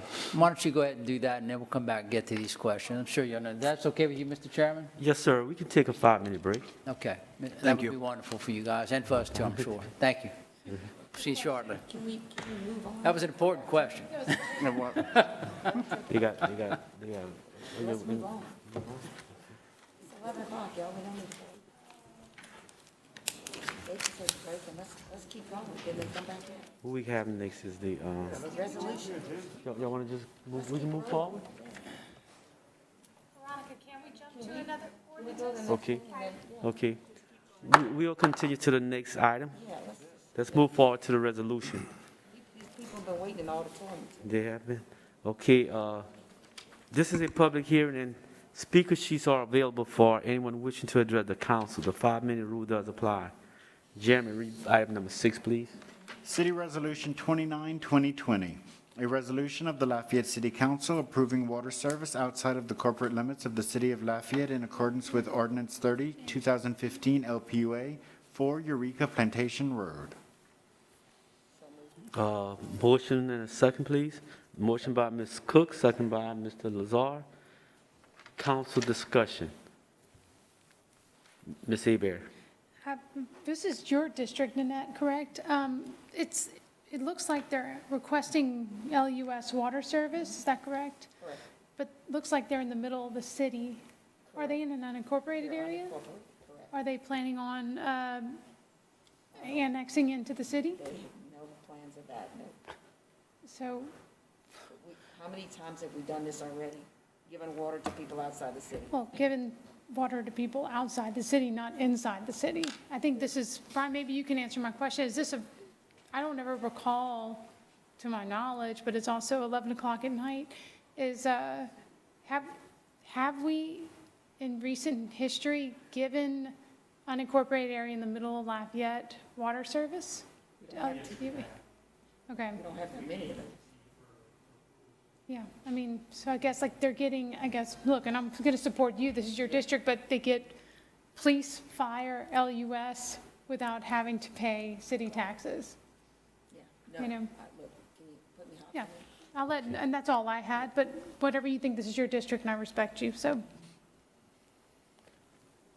Ms. Cook.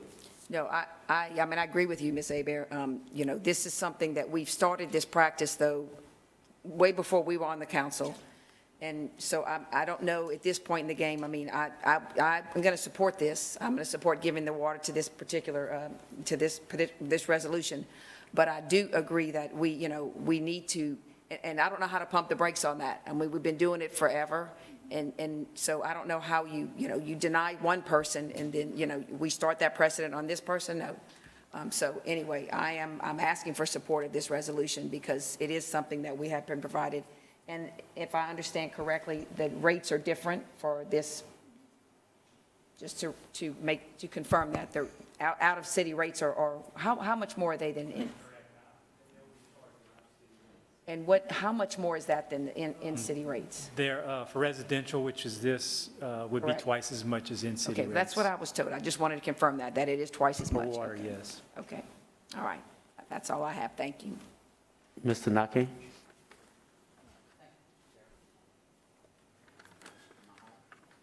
Not Yes, yet. sir. I'm hot. Okay, thank you. This is between a rock and a hard place, Ms. Cook. I agree with you. I mean, it's been done before. And unfortunately, there's many properties in this area. I would venture to say probably 20 different homes of values of $500,000 and more that are basically not being paid city taxes, but yet have all the benefits. The minute they leave their driveway, they're on city roads. They get the city services. They get everything they need from the city, except they don't pay their fair share. I don't know how to force them into the city limits. I think it's probably something we probably could never do. I don't know. I'd like to look into that myself. But this particular property, I drove by and looked at it. We have a nice home on a huge lot, and basically what they're doing is going to create 3 lots out of 1. So the owner of the property stands to make a substantial amount of money on the sale of the other 2 lots for improvements to his own personal value at the city's expense, essentially. I know we have to basically approve this because we've done it forever, but I think I would love to look at legal and see if there's some way we could look into this to see if we could somehow force them to get into the city, to start paying taxes. I mean, they are circumvented completely by city land, surrounded by the city. And it's not fair to the taxpayers of the city. To the north side of the city that pay their fair taxes. That's taxation without representation. This is what they're talking about right here.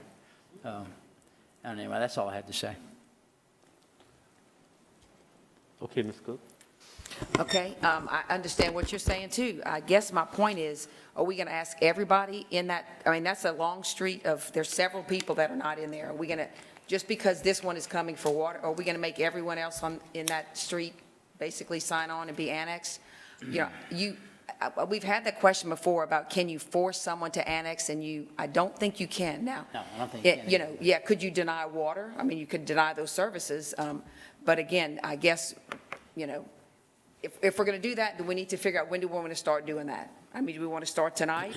I mean, you know, I think we've opened Pandora's box and we've been doing it. So I don't understand how we can just justify, you know, flipping that switch and let's not do it. Let's deny them tonight. I think maybe, you know, I would like to support this, and maybe we have more conversations, you know, how we want to get to that point. But again, I don't think we're prepared to just get to that point tonight. So again, I would ask for support of this resolution. Yes, I remember times that we've been on the council for the last 4 years or so, we did approve issues like that. And Brian came, just like he's coming out and saying that water is more expensive. Correct, Brian? I remember you saying that. They'll pay more expensive rates than they do if they were, because they're not in the city. That's how we Yeah, justify that's correct. it. Yeah, that's Their the rates- justification for granting them permission to have water. Well, I don't know about justification, but their rates are twice as much as in. So, okay, if you don't know about justification, why are you approving it? Well, I'm not approving. I mean, why you bring it up? Why do you support it? Well, I'm not saying I'm not He's- supporting. You're not he's- supporting it? Yeah, I'm neutral. I'm just You're bringing neutral. you the facts. You just bring the facts. Yeah, So, I'm so bringing whenever, the- in the past, you always just bring the facts. I Yeah, think that's that's how, correct. Because I remember sometime you did say you don't see a reason why. Yeah, Do you this is the distinctly reason this that? is the information. Right. And then you guys decide whether you want to approve it or not. But I think that's why we need to start having a conversation, how we can put the brakes on that. But I'm not going to stop it now, you know, because we did in the past. We Well, I don't need think- to stop it. We need to move forward with it, approve this, and have this conversation with legal, whoever it may take. And yourself, you need to be involved in it. Because I do remember, just like now, you come here in the front of us and say why it should be done, because they're paying more. You may not use those words, but that's the interpretation that I'm receiving. when that's how we justified it as a Exactly. council. We justified, okay, look, you know, they're right there, we can give them the water, Right. and they're going to pay twice as much. So Exactly. that's kind of how we've been justifying it, Right. whether that's right or wrong. But Right. again, I would ask that we approve this Yes. tonight, and we move forward, and if we want to get more serious about, about not doing this, let's talk. And I would like to see the difference about, as far as paying the taxes, if it outweighs paying more water or utilities, whatever it may be. Because you're saying they are paying more, a water bill will be more expensive, but then how much the tax that we are not receiving because they're not in the city? The property taxes, yeah. Right, the property taxes, because it's only, you know, so we need to know all that, put that all out there. So I appreciate it when we have something like that, we need to, you know, probably work again with legal to make sure we can really identify which direction to go. Okay. All right. Mr. Naki? Just one more comment. Yeah. Thank you, Mr. Chairman. Ms. Abear had a good point. I mean, we've done this in the past before, no doubt. But usually these are addresses just outside the city limits where there's water lines. And they are outside the city limits. These properties here are totally contained by the city. And it's been many years since anybody from that area has come ask for water, many years. I think the last time was the development of a subdivision in there, Eureka Oaks Plantation, got it. And that whole subdivision is in the parish, but they have water, you know, and city services, and it's a gated subdivision. But, and I understand that basically, we can't say no, you know, I understand that. But they are definitely getting the milk from the cow without having to pay for the feed, the corral, the barn, the vet bills, or anything else to go with it. So they are benefiting highly from this. And I have to say that the other ratepayers, the other people here in Lafayette, water's cheap, even at twice the bill. They're getting a lot for their money, that's for sure. But thank you, Ms. Cook, I agree with you. I mean, I'm not against it, I'm just making a point that we need to wake up and realize something needs to be done about this. Hard to wake up at 11 o'clock at night. Let's go to sleep personally, yeah. Yeah. Got some coffee? Call for the question. Call for the vote. Okay. And that's a comment. I'm sorry, Ms. Aber. Yeah, that's okay. Wait. You all right? No, you good? Brian, can you give us a list of all, for wrap-up, can you give us a list of within the city limits area, in the unincorporated areas, how many people have LUS water or electricity currently? Or how many, You want unincorporated versus city? just within the city, we have pockets of unincorporated area. I'm curious to see how many customers we have within the city of the That are in the unincorporated Yes, areas? In the city. In unincorporated pockets? correct. Okay, yeah, we'd have to. we'd Yeah, have if you don't to- mind giving that, I think, to the whole council so we can see what we're looking at. Be and curious. I appreciate that. Thank you. That's all I have, Chairman. So we'll call for the vote. There is a speaker Oh, I'm sorry. before the vote. I don't know if he's still here. Victor Toss? He'll pass. Thank you. No other speakers, Mr. Chair. Okay, let's call for the vote. District 1, Yes. District 2, Yes. District 3, Yes. District 4? Yes. District 5? Yes. Motion to adopt is approved. Okay, I see our guys are back. Yes, sir. Let's go back to 9. Yeah.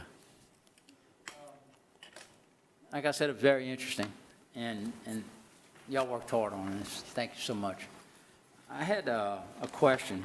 I mean, LUS, basically fiber, came into existence 2007, I think, basically the bond was passed by the voters to say, yeah, let's go ahead and move forward. I think 2009, it actually came online being used. But yet, in 2001, LUS, you said, gave UL 6 strands of dark fiber in 2001.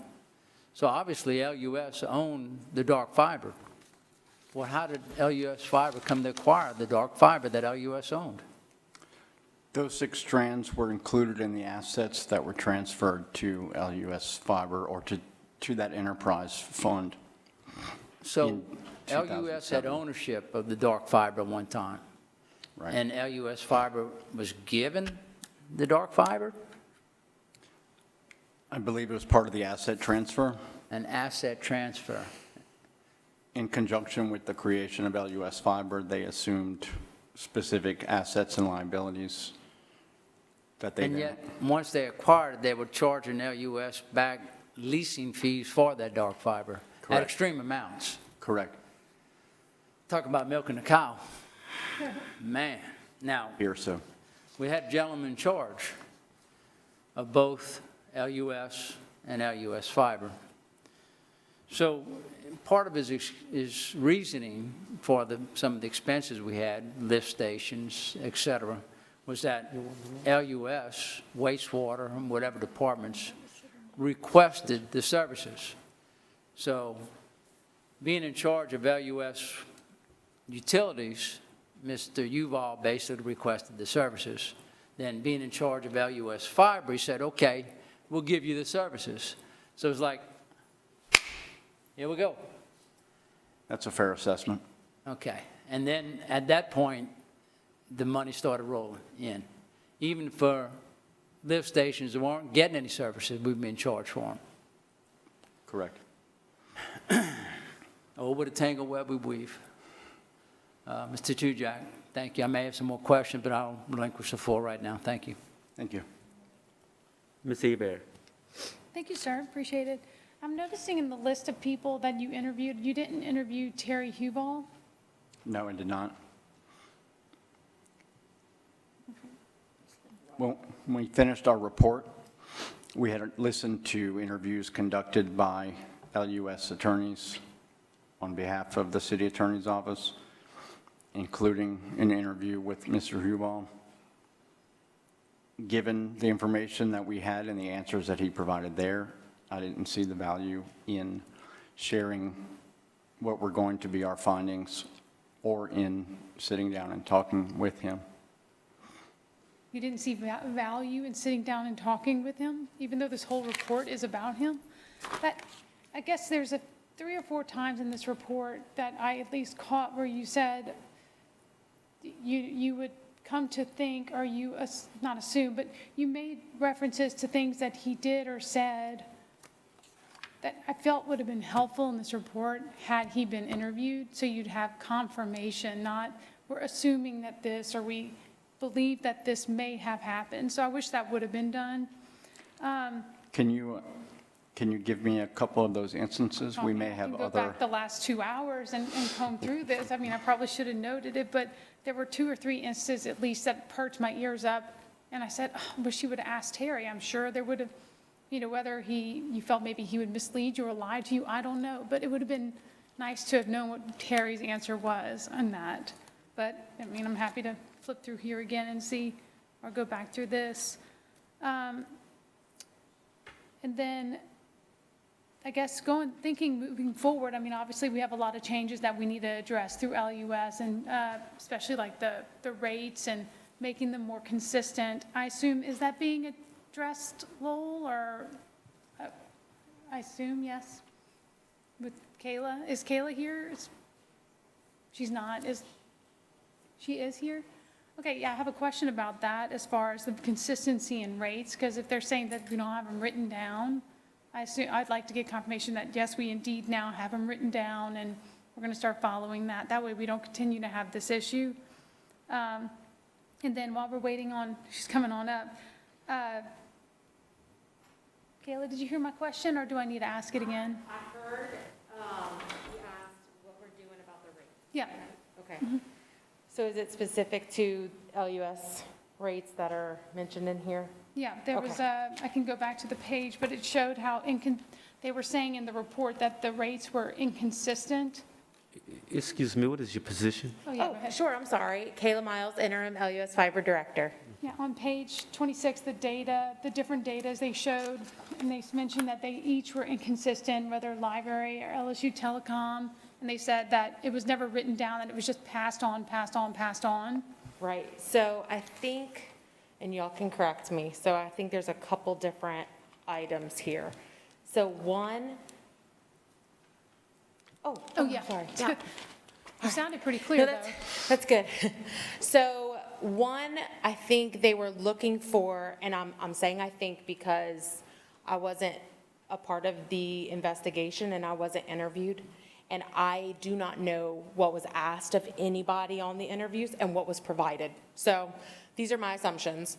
So what I think they were looking for was a cost calculation for some of the services we provide, because maybe a non-affiliate didn't have the service, in which case it wouldn't be a market price.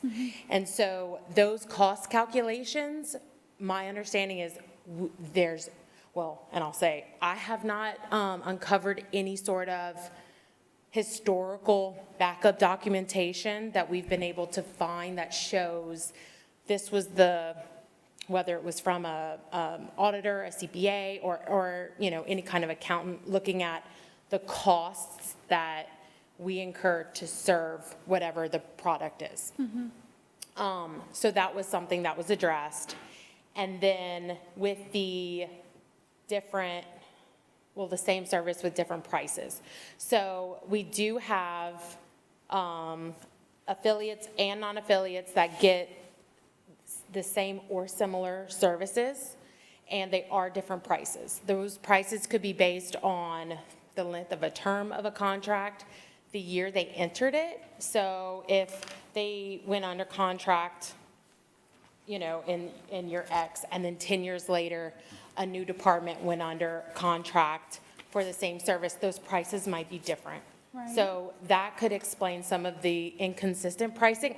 I don't know what all they looked at. But since Lowell and I and Larry Marino first were tasked with looking at the 2017, that table 12, that we had all kind of gone through a bunch of times, we were really looking at identifying everything in there that we saw as questionable And one of the items that came up were inconsistent pricing. So since we concluded that internal audit before the forensic investigation began, so maybe like December, mid-December, Lola and I started working together, just kind of taking each incident where something was either needing to be under contract or was under contract but at the month-to-month rate, or we needed a long-term discounted rate, whatever it was, and we started working through those. And at the same time, and I'll let Lowell speak if he wants to elaborate, I know that LUS internally was reviewing their service needs. So LUS would never, should never decide what service a customer chooses to take and pay for. So we just need to provide it upon request. So LUS was working to determine if all of those services that they had now acquired up to this date were necessary, and if not, what that next chapter looked like. So I know that there's been a lot of extensive evaluation on the water lift stations and what was really necessary there and what the plan of action would be to try to either downgrade services or move away from that technology solution altogether and go another route. So it has been, we've been working through it. It's been a long process, but we are addressing each item. Now, I'll say they probably found more items that we originally found, which is fine. We're just gonna keep working through it until we get to the point where we feel like everything is set and fair. Does that make sense? Yes. Okay. It's a very long answer, but a Sorry. good answer. No, but that's okay, because you weren't a This part has of been my the- world for a while. Yeah, no, and you weren't a part of this, so you I don't know wasn't. what. So and I'm that's kind of good, guessing. and I'm that's good. so sorry. No, you did No, fine. and that's good. I mean, Okay. we wanted them to work separately in a way and not Absolutely. be influenced. So no, I Right. love that. Okay. You weren't working right alongside of them. No. So maybe the difference between the rates, it could be contracts, could be pricing negotiation timeline, it could have been a longer contract, got a lower price, et cetera. Okay. And then, I guess, perfect question, you're right here, is that the LUS Fiber sponsorship for festivals and things like that. I believe you and I had conversations about that in the past, because I've always been under the impression LUS Utilities cannot sponsor events, but LUS Fiber can. So LUS and LUS Fiber both sponsor events, but I do believe that the restrictions on what can and can't be sponsored are different. LUS Fiber, because we compete in, such a competitive industry, and we have direct competition that can do the same things, that they can make, community partnerships and sponsorships, we're allowed to do the same. But we do have restrictions on, what requirements have to be met. So we can't do any sort of donations or, any kind of just charitable donation. We can't Right. give away our services free of charge. So we do have to build in and make sure that whatever we're giving, whether it's cash or in-kind services, we try really hard we'd Like rather free give. fiber to a festival. Yeah, exactly. Or, run your PSA on our channels so Right. that the public can be aware of, whatever you're promoting. So we lean towards that way. But either way, we have to make sure that the organization receiving the benefit from us provides us equal or more benefits, whether it's promotions or advertising, Right. some sort of marketing benefit. So that's something that we do have to ensure that, is handled. But for LUS, in the past, probably 10 years ago, they probably had almost no Right. cash sponsorships. But, through the years, I think they've just started doing it as more of a community partner, and they had their own services to promote. But there were some events where I think there was a legal opinion that said, okay, so LUS shouldn't sponsor this, but LUS Fiber can. Right. For example, and it's just the first thing that comes to mind, was the Community Foundation of Acadiana hosting the annual State of the Parish Address for that was free to the public, for Joel to kind of let the public know the state of LCG in general. So LUS Fiber was allowed to sponsor that, but it was deemed LUS couldn't. I cannot remember legal reason. No, that's okay. I but guess yeah, I'm just specifically trying to- going to the example that was listed here was Festival International. The sponsorship was free fiber, correct? And so Yes. LUS Fiber sponsored that. Correct. So Yes. I guess, So without knowing what they looked at, I kind of just tried to go through, because it was reading the report, it was the first time I had heard about that being questionable. So I was like, going through old emails, and I found the 2014 agreements for sponsorship, and there were two. There was one for LUS, separate from one for LUS Fiber. LUS Fibers did include the Wi-Fi service. LUS, I think it was like one of the stages or the beer garden or something else, but it was separate, and the marketing benefits were separate. And from what I understand, there was no cash for the Wi-Fi service. It was just Wi-Fi service. But I was like, I don't see anything wrong with it. So I started trying to pick people's brains to figure out what it was. And we weren't sure if it was actually payment for Wi-Fi service or if it was payment for, at the same time, right before the festival, there was some sort of potential safety issues. And there were, I think, again, this is so far back, but we had LUS Fiber provide the police department additional cameras and coverage specifically for festival. There was some sort of safety question of everyone's safety. I can't remember what was happening at the time. and that's okay, because I mean, 2014. But yeah, so, and this is again, this is us trying to piece together memories, of just So I guess, employees. going back, guys, can you help me understand, because in the future, because there's obviously going to be other sponsorships, festival happens every year, and it's my understanding that that we have been sponsors. What was wrong with them doing what they did for that? Can you help me better understand that? Sure. The services provided were internet 60 megabits and a primary static IP address. There were 7 of those, which probably represents 7 kind of wireless radio stations similar to those that LUS and LUS Fiber share.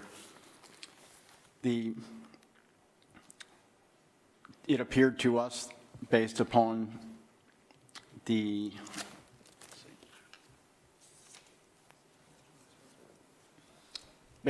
press release, that it was a promotional expense for LUS Fiber. It was LUS Fiber in the press release providing free Wi-Fi. And that's, if they provide free Wi-Fi, that's all fine and good, but they were charging LUS for that.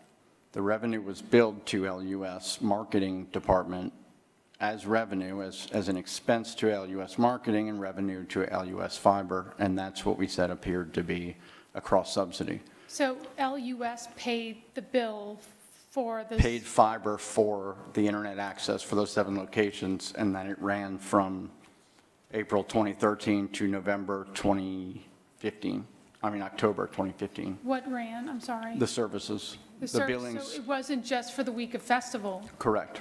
Oh, okay. I don't know if anyone else called that. I certainly did not. Okay. Interesting. So there wouldn't be an issue in the future of just for the week of festival, free Wi-Fi? They just, If that's what they would have done, just 1 week of Wi-Fi, 4 or 5 days, whatever it is, just Wi-Fi? right, as long as, if the promotional item was for them, then they shouldn't be billing another division for Right, it it. should have been billed by LUS Fiber, not LUS. Right. Okay, interesting. And then,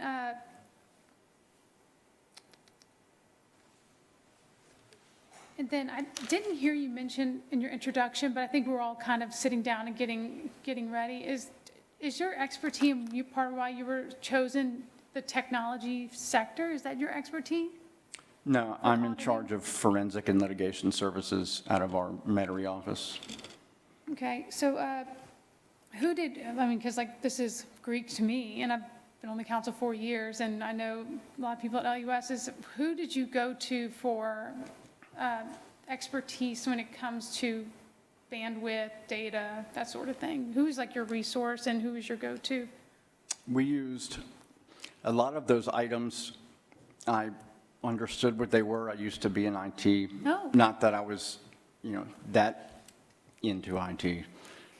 But the understanding of the infrastructure, at least the basics of it were there, but through interviews with LUS fiber personnel or network engineers, or through transcripts of interviews done by LUS attorneys to the same, we managed to develop an understanding. Okay, so they helped educate you on the issues? Correct. LUS did, okay.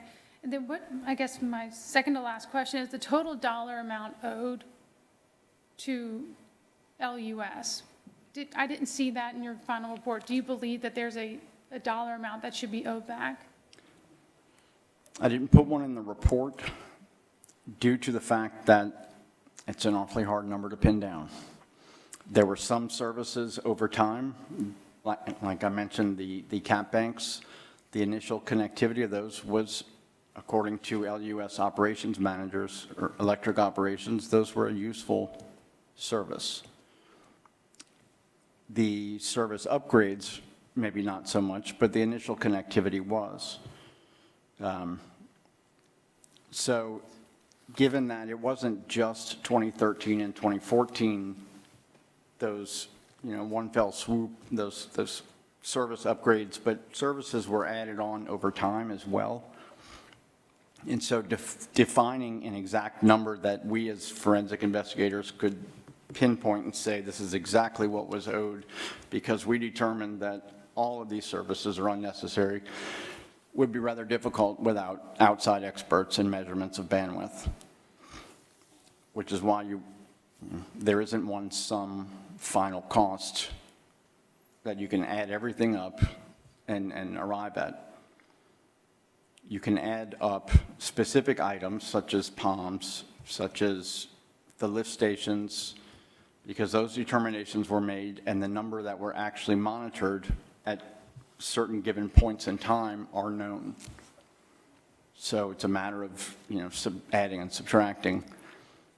When it comes to the costs that LUS paid to upgrade them, notwithstanding the fiber service, you get into a separate issue if you are going to try to recover those costs from LUS fiber, because LUS actually incurred those costs. You can't transfer that to LUS fiber. So those are, in essence, sunk costs. Right. The inconsistent pricing as well, there was limited support to be able to come to a determination, besides a very broad one, of X amount of dollars times number of instances times months. Okay, this is what's owed. We couldn't come to that determination. Mm-hmm. On the contrary, or in contrast, the LUS marketing bills, the AMI gatekeeper, the overbilling of 2 months, the charges for services that no one could describe, but it was reservation of capacity. Those are such things that can be added up and totaled. Okay. Is there a way that you could get us just a rough estimate, the numbers that you are able to add up? I know that there's a lot that you may not be able to do. We'll never get an exact number, but maybe not right this second, unless you're really good at math. Then I welcome that. It'd give you a chance to show off. But if you guys could, whether you email us tomorrow or tonight, Sure. Whatever you want to do, I'd like to see just a rough number of what you could add up. Okay. And that's all I have for now. Thank you. Sir, question. I guess you guys call yourself experts at forensic examination. But getting back to one of the questions Ms. Hebert asked, you guys did not talk with Terry. So that's common, all the other examination y'all did, you guys do not talk with the people y'all investigating? Roughly in half of them. Roughly in what? Half of those engagements. And why is that? Because in those engagements, the facts that were ascertained and the evidence that was compiled presented enough documentation for us to support our conclusions. Given Mr. Juval's responses in the interviews with LUS attorneys, which predominantly covered POMs exhaustively, We had his answers From a third party? from his mouth in response to questions that we likely would have asked him as well, and documents that we would have showed him if we wanted to. So you Show him. guys did have a conversation with him then? You see it from his mouth, so, I mean, I'm confused right here. It Go was, ahead. it was an audio interview. Oh, audio interview. So being it was an audio interview, you guys asked him questions. Audio, video, so y'all ask him questions to get the answers that you're telling us right now. The LUS attorneys were asking questions, not CRI. Okay. Mr. But- Nakane? But the questions that were asked, Go ahead. Let the Mayor President chime in if you Oh. don't mind, sir. Go ahead. I appreciate that, Mr. Nakane. Thank you, Mr. Chair. We do have the attorney, Mr. Marino, present, that did the interview of Mr. Huval that the investigator is referencing. If you feel like it would be helpful, because I mean, he's the gentleman that asked the question, so Bring him up, I'll hammer him. you better watch it. Kayla, I think we're done with you. Okay. I'm just Thank you, Kayla. And thank you, Ms. Marino.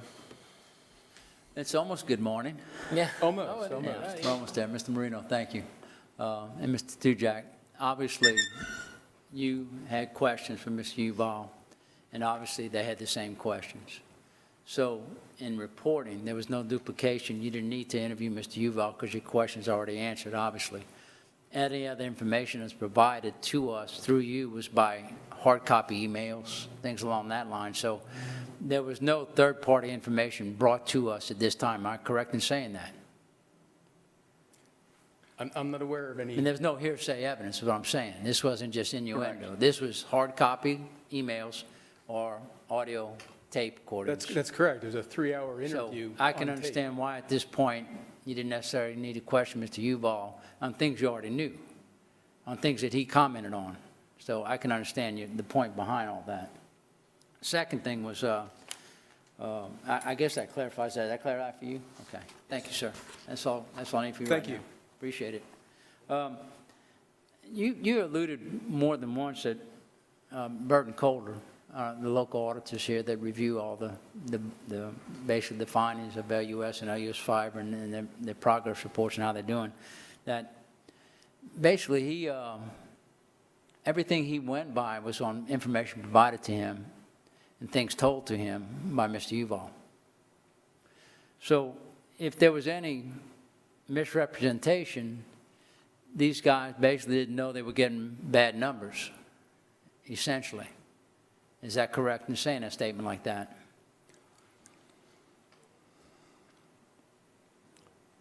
I mean, given the information Rephrase that provided to question. them, would they not know that this information could have been bad that was given to them?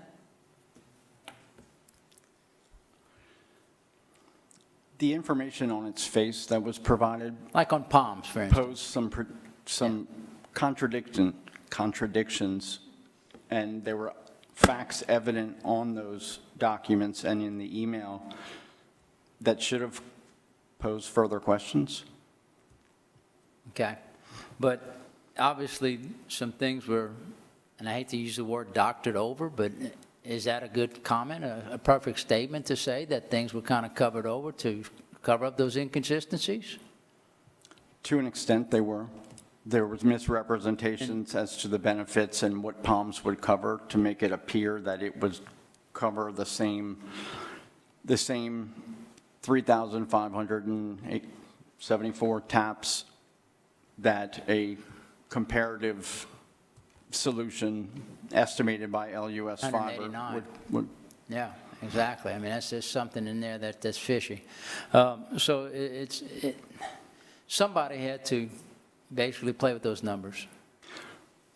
Or ask the question, what did it actually cost? Thank you. And that's disturbing to know that the city and LUS and the ratepayers have been taken for so long, for so much money. In addition, the fact that, look at all the capital that was removed from LUS to support LUS Fiber. And I know in the industry I was in for many years, and we saw expansion here in Lafayette, when people would incorporate, LUS had the ability to bring services to that area, and then as you tapped into those services, you paid. But now, if you want to expand, incorporate, you have to pay for LUS to bring the services to you, in addition to pay to tap in and everything else. So I'm sure a lot of that capital went to fiber that could have been gone to expansion and growth of this city and never did. And that's disturbing to know that, too. That's all I can think of right now, sir. Thank you. Ms. Cook. Thank you, Chairman. I'd really like to echo what Andy just said. I do find this report disturbing. You know, not you, the report. You kind of gave me a look there. But I do find it disturbing that this was going on, and if it was going on, and I also kind of want to echo what Ms. Hebert said, I would have hoped that maybe Terry Huval would have had an opportunity, you know, to be spoken to, or to be, you know, to actually respond to some of these things in person, just out of courtesy, if nothing else. But I guess my question would be to administration at this point, with this new information, what's our plan moving forward, now that we have all this information? I'm glad you asked that. So we're talking to the city council, who has direct jurisdiction over this particular body. And I would pose that question to our auditors, and really to this specifically, the so what factor. The so what does this mean to the ratepayers? We were talking about this last week, you know. What exactly does this mean to the ratepayers of LUS? I mean, this is damaging information. You know, I'm an LUS customer. I think we're all LUS customers. I'm equally as alarmed. I'm not as eager to extend the courtesies, but that's okay. So I would pose that question to our auditors. Here's what I'm saying. You guys worked hard and found a lot of information that was educational, that we should know. It was very informative. What else can we do? How can you help us better serve the ratepayers of LUS? What information would we need to know? Because to me, we're still in phase one of this cycle, meaning fact finding. You know, we all took office in this new term, some of you new term, some of us first term, and we said, okay, let's find out what's going on. Let's open up the hood independently, objectively, someone that doesn't have anything to gain or lose, and just tell us what's going on. And that's what you've done. But is there another step that we can go, and how do we tie that into the direct impact to the ratepayers of LUS?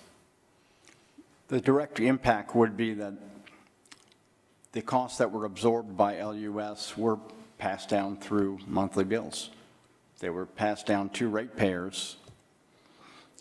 The next step would be a review and an opinion likely by the PSC, but also I would suggest the next step would likely be putting it in front of the district attorney or other authorities to determine if they want to pursue charges. Okay. All right. Through Mr. Chair, Mr. President? Yes. Sir, over here. Hello, right here. Sorry. No problem. I hear what you're saying. I'll probably give it to the DA. But I used to do audit work. I did it for quite some time. And there was never a time that I raised questions to someone else but the person that I was auditing. I'll say it again. Whenever I did an audit, I always talked with the person that was doing the audit or the company. Never talked with no one else. If I did, that person was there.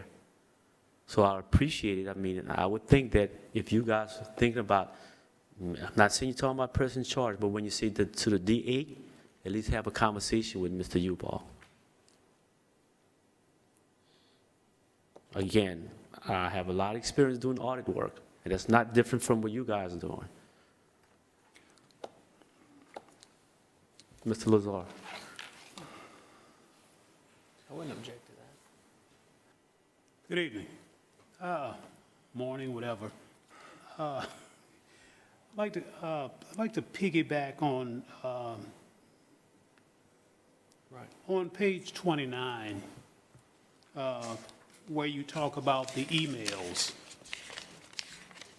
because that was kind of like the tipping off point for us starting this investigation, if you will. So, a couple of questions. One, what's your, I know we're talking about literally, I don't know, thousands or tens of thousands of emails over a period of time. Significant is a very, generic term, if you will. What would be your definition of significant in terms of the volume that we were referencing or looking into? I know you said that's not your area of expertise, but. Significant for us as far as emails that we noted that did not appear to be on LUS servers could even be a handful. It could be 10. It's an instance of something that should be there that's not. It's harder to define how many there would be. Just the fact that there were raises questions by itself. But again, not an area where, or that is within our scope of expertise, is ascertaining whether or not items on a server were deleted. Whether Find an intent or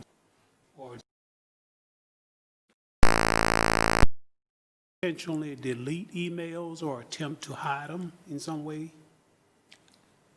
I'm not stating it in that light here. Had I had additional evidence, then it would have been a finding and not just an observation. Knowing that this has been brought up in the past and has been alleged and possibly disproven, I just thought it prudent to pass that observation on.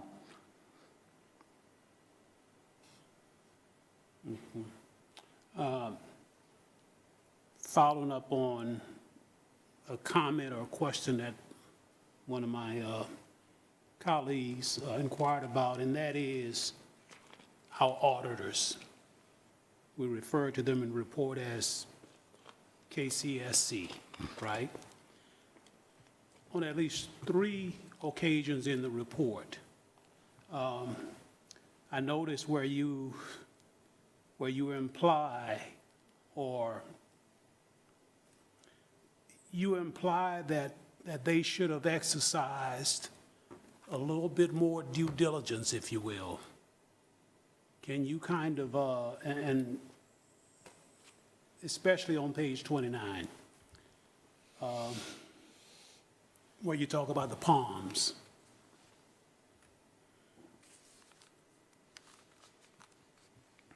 Is that a correct assertion on my part, that you came to the conclusion that they should have exercised a little bit more due diligence, either in terms of follow-up, or I don't know if they had an obligation to report this to somebody or whatever the case may be? The conclusion I did come to, that was one of the conclusions I came to, was that they should have exercised more diligence. An auditor has a responsibility to exercise professional skepticism in all things, just as a forensic investigator.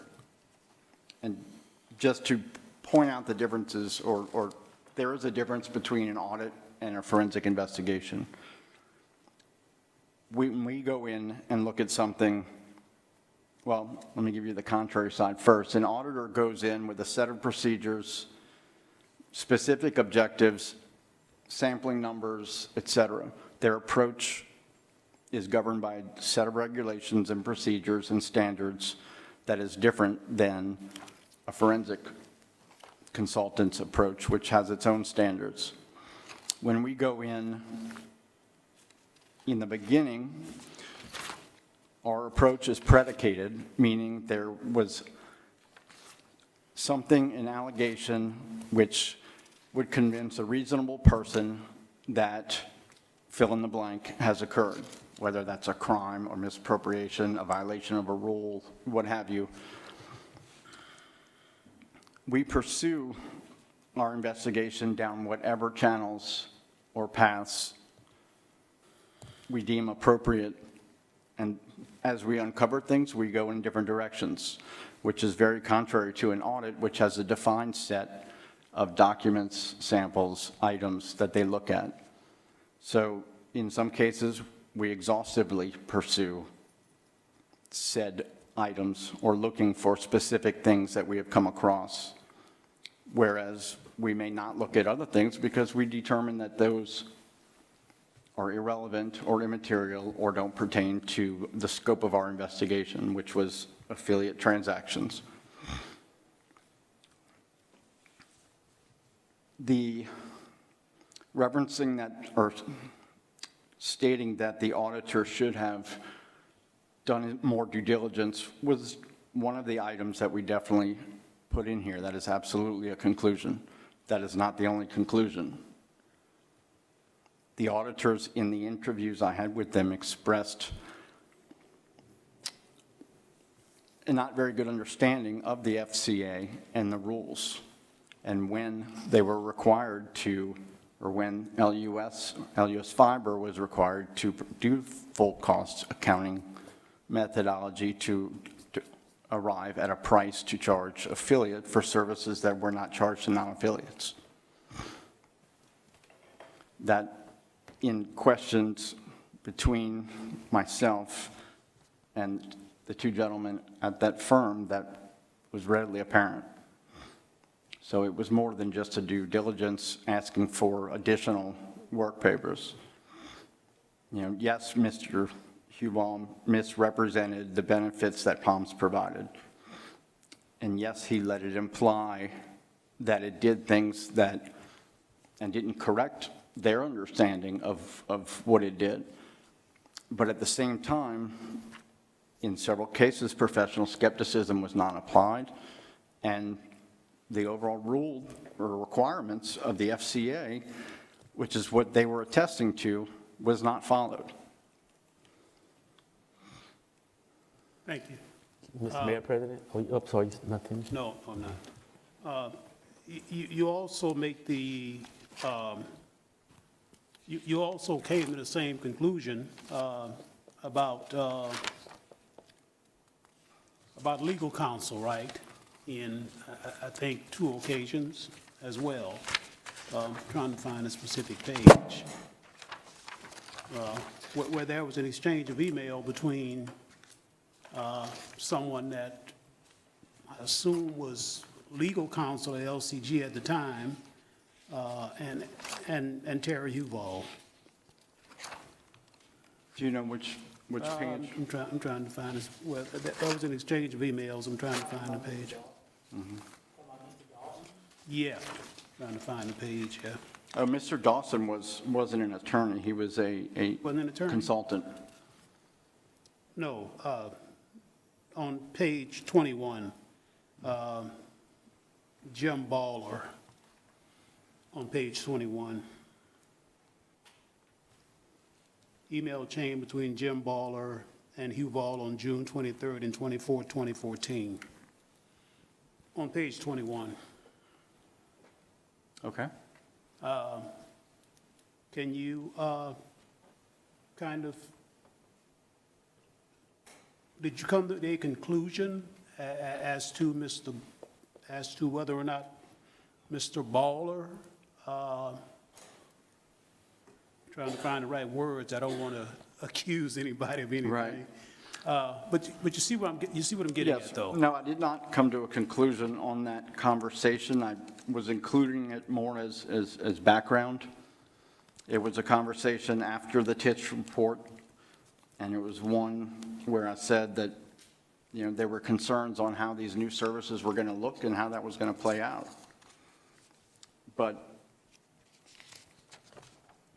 I don't think I came to a conclusion on what he was providing or the information that he mentioned. I just thought it had anecdotal value. Okay. So you wouldn't have been bothered by the comments made by Mr. Baller? I'd suggest treating these as separate matters. That language didn't bother you in any way? bother me as the investigator. Yeah. It lends itself to a certain interpretation, but it wasn't enough for me to draw a hard, firm conclusion. It seemed like he was just asking for, his opinion on how to present or package something. That's a good way of explaining it, I guess. I'm fine for now, Mr. Chair. Thank you, sir. Mr. Mayor, President? Thank you, Mr. Chair. Okay, in regards to interviewing Mr. Huval, I think you made some good points. I just want to note just two things, or well, note one thing and offer maybe a suggestion. I don't think the direct interview is necessary, only because it's my understanding the auditors did rely on a recorded testimony, and I think I heard you earlier say that you would have asked the same questions, and you got an answer that allowed you to draw a conclusion. That's my appreciation of it.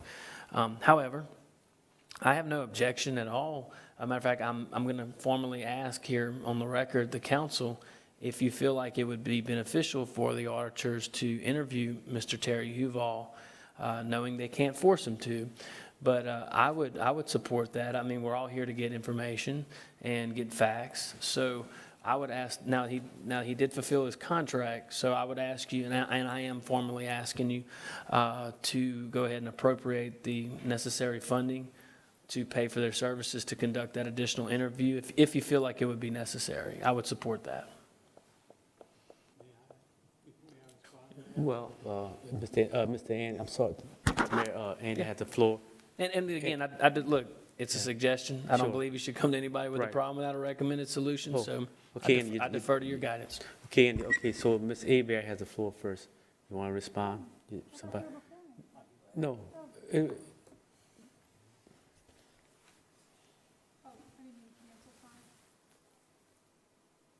Well, I was just going to say, talk about next steps is, for me, next steps would be to get a DA opinion to see if any crimes were committed, getting the PSC ruling to see if the Fair Comp Act was violated, and then pay back any monies owed to LUS from LUS 5. Or you're going to give us a rough number, and I know you can't speak in absolutes because there's a lot of variety in whether we want to do it with interest to help make that, but we need my hope was, and why I suggested a forensic audit, was that I want us to move forward.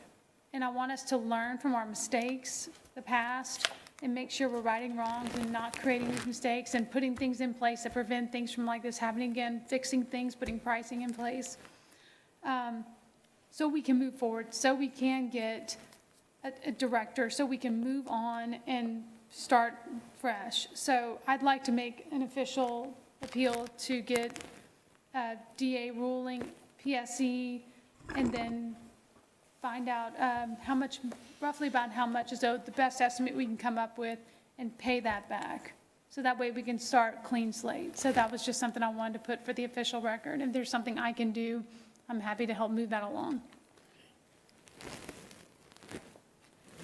Mr. Naki?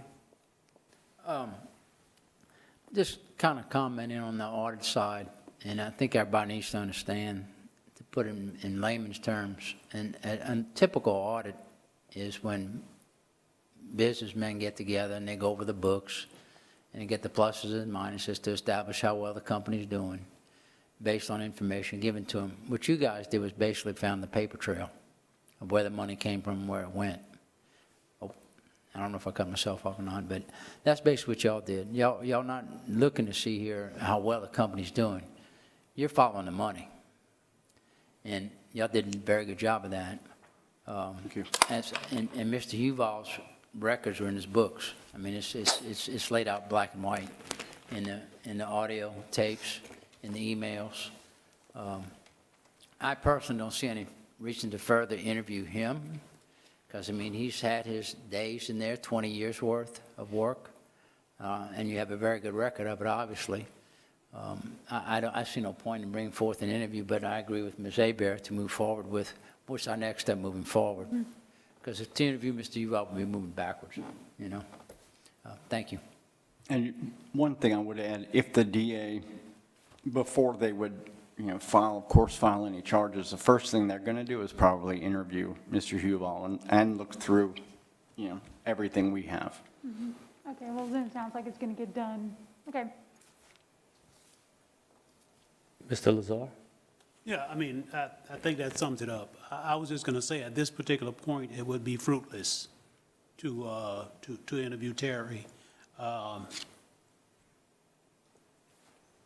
especially after we've had a public discussion of his possible culpability. So there's no way that that we should even go down that road at this point. I personally, I understand everything everybody said about the process and everything, but speaking as an attorney, I personally would have preferred if at least the attempt had been made to get clarification from him as to some of the alleged illegal activities that he purportedly committed, but that's neither here nor there now. So, Okay, as an auditor, well, I did, most all of us did paper trails. So it's not necessarily finding monies. It had a lot to do with it, but it's also paper trail. Theft, that was all involved of it, all involved. Not just to see the profitable of a business. Theft, paper trail. And I'm speaking from experience. let's go. Pat, I had a question. Yeah, that's it. Let's wind it up. Yeah, we can move on. I just have, one more thing is I wanted to, in my to-do list, was have Kayla and Lowell go through this and give us a detail. I think the rest of the council members would like to see what was brought here and what changes have been made since under your leadership to right wrongs, to, make things right, policy changes, things like that. If the council could get, that way we know what's been done. That way, if constituents are reaching out to us, we can speak with confidence that we've done these said things to fix it. So if you don't mind providing that to the council, thank you. That's all I have, Chairman. Okay, thanks, and we'll move along. Let's move to item number 7. Again, thank you guys, appreciate it. I guess we'll be seeing you guys soon. Thank you all for your patience. It was a lot of material to go over, I'm sure. We'll be seeing y'all soon.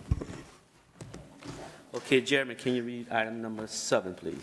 City Resolution 30, 2020, a resolution of the Lafayette City Council supporting the conclusions and recommendations of the Utilities Department's Integrated Resource Plan. Motion by Ms. Cook, second by Mr. Lazar. Council discussion? None. Ms. Williams, public comments? Michael Walden. What is the,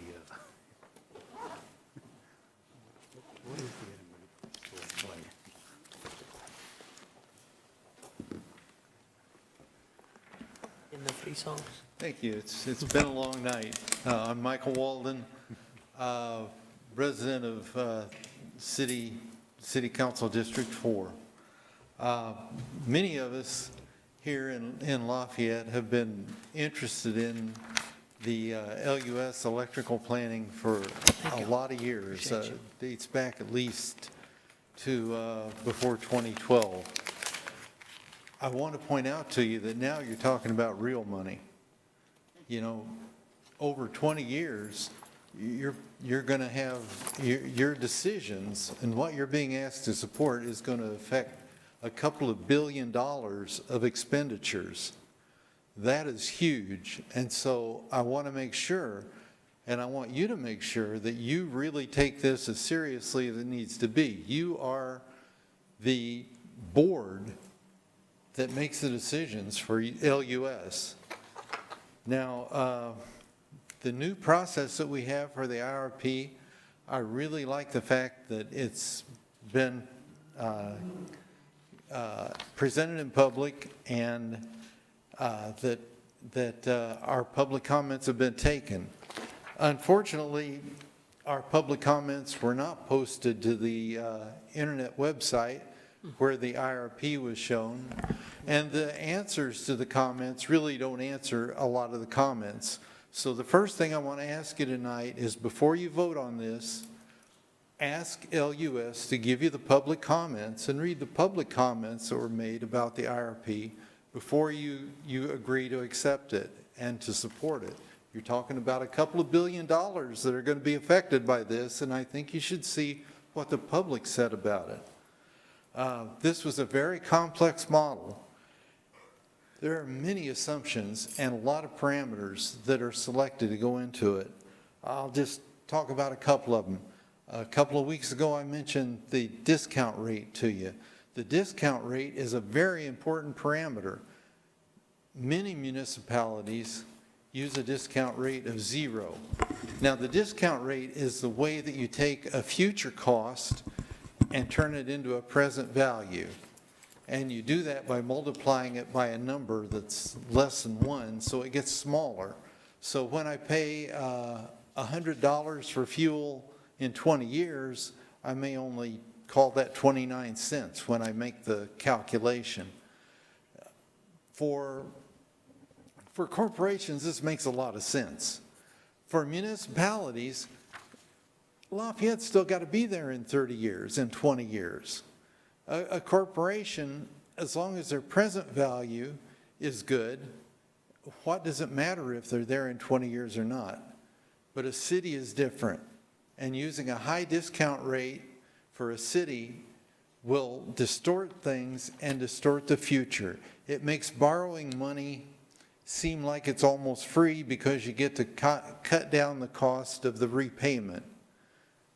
It makes the future cost of fuel seem very small. So you buy an inefficient an inefficient generating system that's going to have a high fuel cost, but who cares, because you discounted that future high fuel cost that our children are going to have to pay.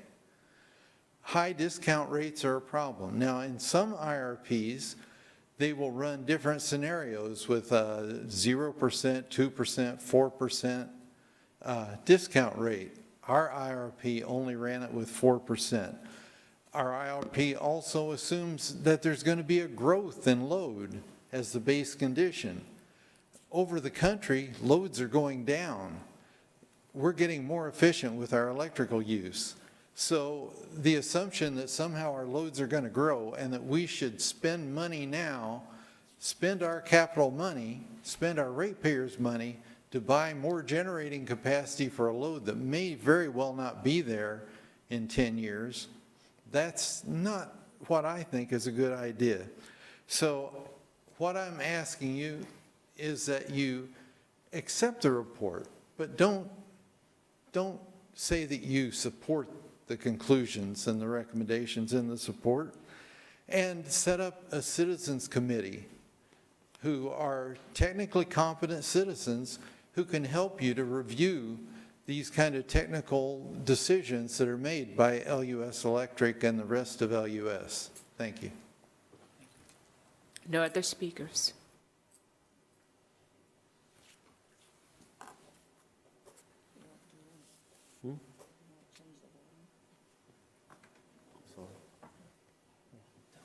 Okay, let's call for a vote. District 2? Yes. District 3? Yes. District 4? Yes. District 5? Yes. District 1? No. Motion to adopt is approved. City Resolution 31, 2020, a resolution of the Lafayette City Council amending City Resolution 22, 2020 regarding the giving of a notice of intention to establish, acquire, construct, improve, extend, and maintain a sewer system within a portion of Consolidated Sewerage District of the City of Lafayette, State of Louisiana, to reschedule the date for the hearing of any objections to the proposed improvements and the manner of payment therefore. Greenform Road area. Motion and second. Motion by Ms. Hebert, second by Mr. Andy Nakane. Council discussion? I see none. Ms. Williams, comments? No, sir. Let's have a vote on that to adopt the resolution. District 3? Yes. District 4? Yes. District 5? Yes. District 1? Yes. District 2? Motion to adopt is approved. Okay, let's go on to ordinance for final adoption. This is a public hearing, and speaker sheets are available for anyone wishing to address the council. The 5-minute rule does apply. Chairman, number 10, please read. City Ordinance 57, 2020. An ordinance of the Lafayette City Council authorizing the Lafayette City Parish Consolidated Government to sell at public internet auction surplus vehicles, equipment, and other miscellaneous movable property which are no longer needed for public purposes as per the attached list. Motion by Ms. Cook, second by Mr. Andy Nakane. Council discussion? Ms. Williams, any public comments? No, sir. Vote for the council approve the, adopt the ordinance. District 4? Yes. District 5? Yes. District 1? Yes. District 2? Yes. District 3? Motion to adopt is approved. City Ordinance 66, 2020. An ordinance of the Lafayette City Council declaring the South College Lift Station Upgrade Project a public necessity and authorizing the acquisition of the necessary land, servitudes, easements, rights-of-way, and other property rights on an amicable basis or through the use of the expropriation process if necessary. Motion and a second, please. Motion by Mr. Lazar, second by Ms. Cook. Council discussion? None. Ms. Williams, public comments? No, sir. Let's adopt the ordinance, vote on that. District 5? Yes. District 1? Yes. District 2? Yes. District 3? Yes. District 4? Yes. Motion to adopt is approved. City Ordinance 67, 2020, an ordinance of the Lafayette City Council amending the Unified Development Code so as to reclassify the property of Madeline Cove Second LLC, case number ZON 2020-15, Madeline Cove Second rezoning, located generally west of North University Avenue, south of West Willow Street, and north of Madeline Avenue, the particular parcel being rezoned from residential single-family to residential mixed. Motion and a second. Motion by Ms. Cook, second by Mr. Lazar. Council discussion? Mr. Nakane? The rezoning, is this for the, whoever may speak to that? Hello, Ms. Lyman. How you doing, ma'am? Is this the whole property, or is this just the frontage along University? There's no frontage on University. You're talking about the frontage on Madeline? Okay, all right. So this is that whole subdivision, that whole lot area there? Yes. Okay, Yeah, there's some existing streets, okay. and they're So- going to be doing some Okay. single-family, some duplexes. Oh, I see. So And there's it's- going to be a retail component, and So it's not going to be, it's not going to be just a business use type atmosphere in there either? no, it's a Okay. residential. Just either duplexes or single-family dwellings? Okay, Correct. that answers that? Thank you. Yeah, and the rezoning to RM was specifically to allow for the duplexes. Okay, all right, thank you. You're welcome. Yeah, Mr. Nakane, I do believe you went and looked at that property at one time. Oh, yeah, I went and Yeah, looked at it, oh, yeah, yeah, oh, yeah. yeah. I know exactly what property it was, Okay. I just wanted to make sure the clarification that's Sure. there, so. Appreciate that. Because it was for residential, that's why we Right. gave them the grant and the help them out with it, so. Exactly. Thank you. Exactly, okay. See no more, any public comments? No, sir. Okay, let's vote on this, to adopt the ordinance. District 1, Yes. I didn't hear. District 2, Yes. District 3, Yes. District 4, District 5. Oh, what is that? That was Paul at first. Like, District 1? Yes. District 2? Yes. District 3? yes. District 4? Yes. District 5? Yes. Motion to adopt is approved. City Ordinance 68, 2020, an ordinance of the Lafayette City Council amending the Unified Development Code and the official map of the city of Lafayette, providing for the annexation of additional land into the corporate limits of the city of Lafayette, Louisiana, case number ZON 2020-13, 3014 Vero School Road annexation, located generally east of Sharpsburg Drive, south of Vincent Road, and west of Vero School Road, and assigning a zoning classification of mixed-use neighborhood, District 4. Motion and second? Motion by Ms. Abear, second by Ms. Cook. Council discussion? See none. Ms. Williams, any public comment? No, sir. Vote from the council, adopt the ordinance. District 2? Yes. District 3? Yes. District 4? Yes. District 5? Yes. District 1? Yes. Motion to adopt is approved. City Ordinance 69, 2020, an ordinance of the Lafayette City Council authorizing and directing the Lafayette Mayor President to enter into an intergovernmental agreement with the Parish of Lafayette for the funding of the temporary branch office for the Lafayette Parish Registrar of Voters at the Martin Luther King Recreation Center for conducting early voting and amending the fiscal year 1920 operating budget and capital budget of the Lafayette City Parish Consolidated Government by allocating funds dedicated to the Clifton Chenier Cultural Plaza project from the City of Lafayette to the Parish of Lafayette's general fund to provide funding needed for said temporary branch office of the Lafayette Parish Registrar of Voters for conducting early voting. Motion by Ms. Cook, second by Mr. Nakane. Council discussion. Mr. Nakane? Just one question. It says it's going to be a temporary branch office. I realize we're using this for strictly early voting, but this will be continued to be used for early voting in future elections, will it not? Yes, it's supposed to be, but it's considered temporary, just like on the parish side, temporarily. So hopefully that we'll find more funding if need Yeah, be. but the funding would be there continuous for the convenience of the Yes. constituents and the voting public. Okay. I'm supporting this wholeheartedly. I think it's a great move. Thank you. Okay, thank you. Public comments? I see none. Kathleen Espinoza. And I don't think, as she comes up, Tara Laxey, she's not here, I don't think. Devon Norman, Paulette LaMelle, and Darrell Benjamin. So none of them are here. Oh, you signed in to speak? Oh, I thought you signed in not to speak, but to say your support. Okay. Thank you. My name is Kathleen Espinoza, and I know it's late, and I was going to waive my right to speak, but I've waited so long. Literally, I've waited 4 years for this moment. So I really just want to thank you very much, Councilman Lewis, for bringing this to the table. I know that it's not easy. There are lots of layers. There's a Secretary of State layer, there's a parish layer, there's a city layer. So thank you for your persistence here.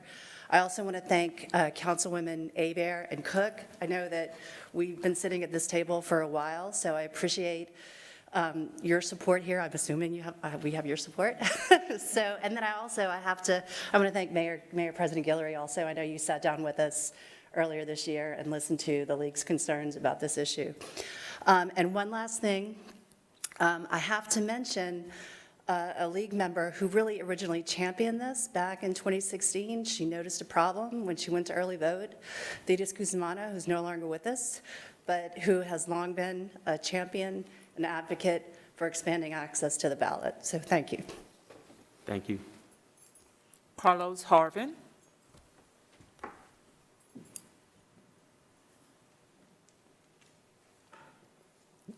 I was going to say good evening, but good morning to the members of the City Council. My name is Carlos Harvin, Chief of Minority Affairs, and I wanted to note recently our nation laid to rest a civil rights hero, Congressman John Lewis of the state of Georgia. He risked his life in Selma, Alabama, while leading peaceful protesters in a march for African Americans to have the right to vote. This right has come at a very high price. Many people, black and white, have laid down their lives so that black people could speak on Election Day by casting their ballot for those who they want in public office. I rise in support of City Ordinance 69, 2020, and applaud our Mayor President, our Parish Council, and you, our City Council, for placing this item on the agenda for final adoption. By approving this ordinance, you will continue the work that so many people have lived and died for. It will make early voting much more accessible for citizens on the north side of Lafayette. How fitting it is that the Martin Luther King Jr. Recreation Center is the proposed site for early voting on the north side. Dr. King challenged us to work together, to pray together, to struggle together, and to stand up for freedom together. This ordinance is a very important step in that direction. Thank you so much. Okay, need a vote from the council to adopt the We, ordinance. we had Oh, citizens who did not wish to speak, 11 in support, 2 in opposition. can you repeat that again, please? Citizens who did not wish to speak, 11 in support, 2 in opposition. Okay. Okay, let's vote to adopt the ordinance. Oh, District 1, Yes. District 2, Yes. District 3, Yes. District 4, Yes. District 5. Yes. Approved. Jeremy, read 16, please. Appointment to the Hyman Performing Arts Center and Frim F. Bustani Convention Center Board as of 8/1/2020. This is a 4-year term. Okay, any nomination? Let's see. Jennifer Thorpe? Resumes received from Ted Richard and Jennifer Thorpe. And before you guys vote, is Jennifer Thorpe and David Thorpe here? She was. They were, okay. She stayed till about 11:30, and she left. Because they had signed in to speak to this item, so. She stayed till about 11:30, and she left. Did someone nominate Thorpe? Okay. Yes.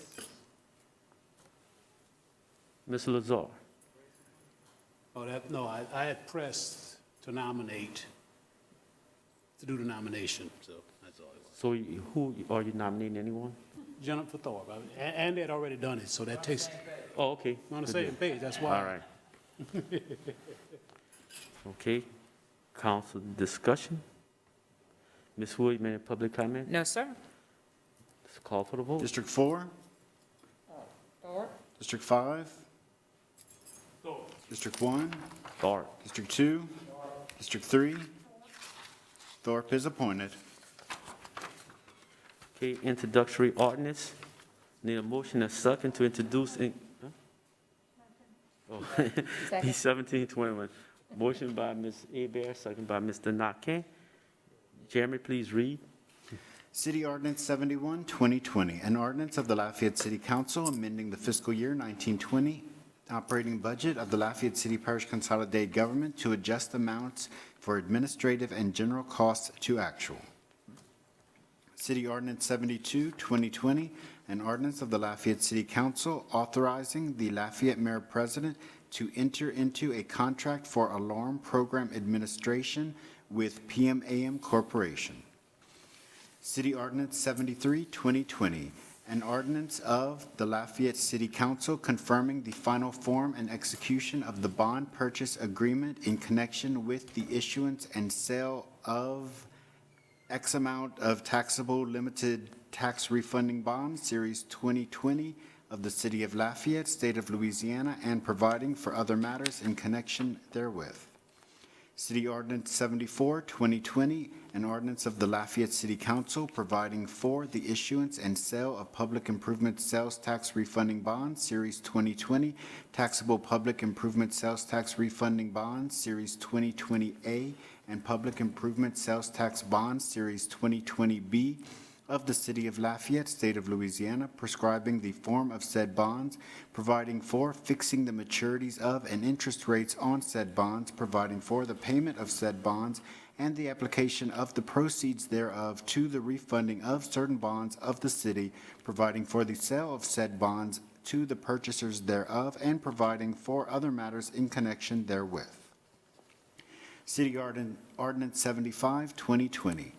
A 31st supplemental ordinance of the Lafayette City Council amending and supplementing Ordinance 3066 adopted on April 8, 1986, the General Bond Ordinance, to provide for the issuance of taxable public improvement sales tax refunding bonds, Series 2020C, and public improvement sales tax bonds, Series 2020D, of the City of Lafayette, State of Louisiana, pursuant to the General Bond Ordinance, providing for the payment of said bonds and the application of the proceeds thereof to the refunding of certain bonds of the city, providing for the sale of such bonds to the purchasers thereof, and providing for other matters in connection therewith. Okay, any comment from the public concerned above introductory ordinance? No, sir. Okay, council discussion? Yes, call for the voting globe for items 17 through 21. District 5? Yes. District 1? Yes. District 2? Yes. District 3? District 4? Yes. Motion to introduce in globo is approved. Okay, I adjourn the regular city council meeting and call to order the special city council meeting. Okay, that's the introductory items. I need a motion and a second to introduce in global items 2 and 3. Motion by Ms. Hebert and second by Mr. Nakane. Council discussion? No, yeah, Jerry, I'm sorry, please read the ordinance. City Ordinance 76, 2020, an ordinance of the Lafayette City Council setting forth and designating the ad valorem tax millage rates and imposing taxes on all property subject to ad valorem taxation in the city of Lafayette, and authorizing the assessor for the parish of Lafayette and the tax collector for the city of Lafayette to assess and collect property taxes for 2020. City Ordinance 77, 2020, an ordinance of the Lafayette City Council authorizing the hiring of a special counsel to represent the city of Lafayette in its dispute with the Lafayette City Parish Consolidated Government Administration regarding the proper interpretation and implementation of the joint decision rules in the Lafayette City Parish Consolidated Government Home Rule Charter. Council discussion?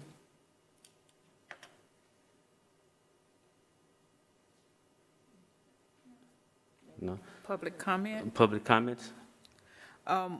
Yes, we do have public comment. Jared Eubanks, and he signed in, these are in global, he signed in to speak to the LCG millages and special counsel. So you'll have 5 minutes to speak to both of those items.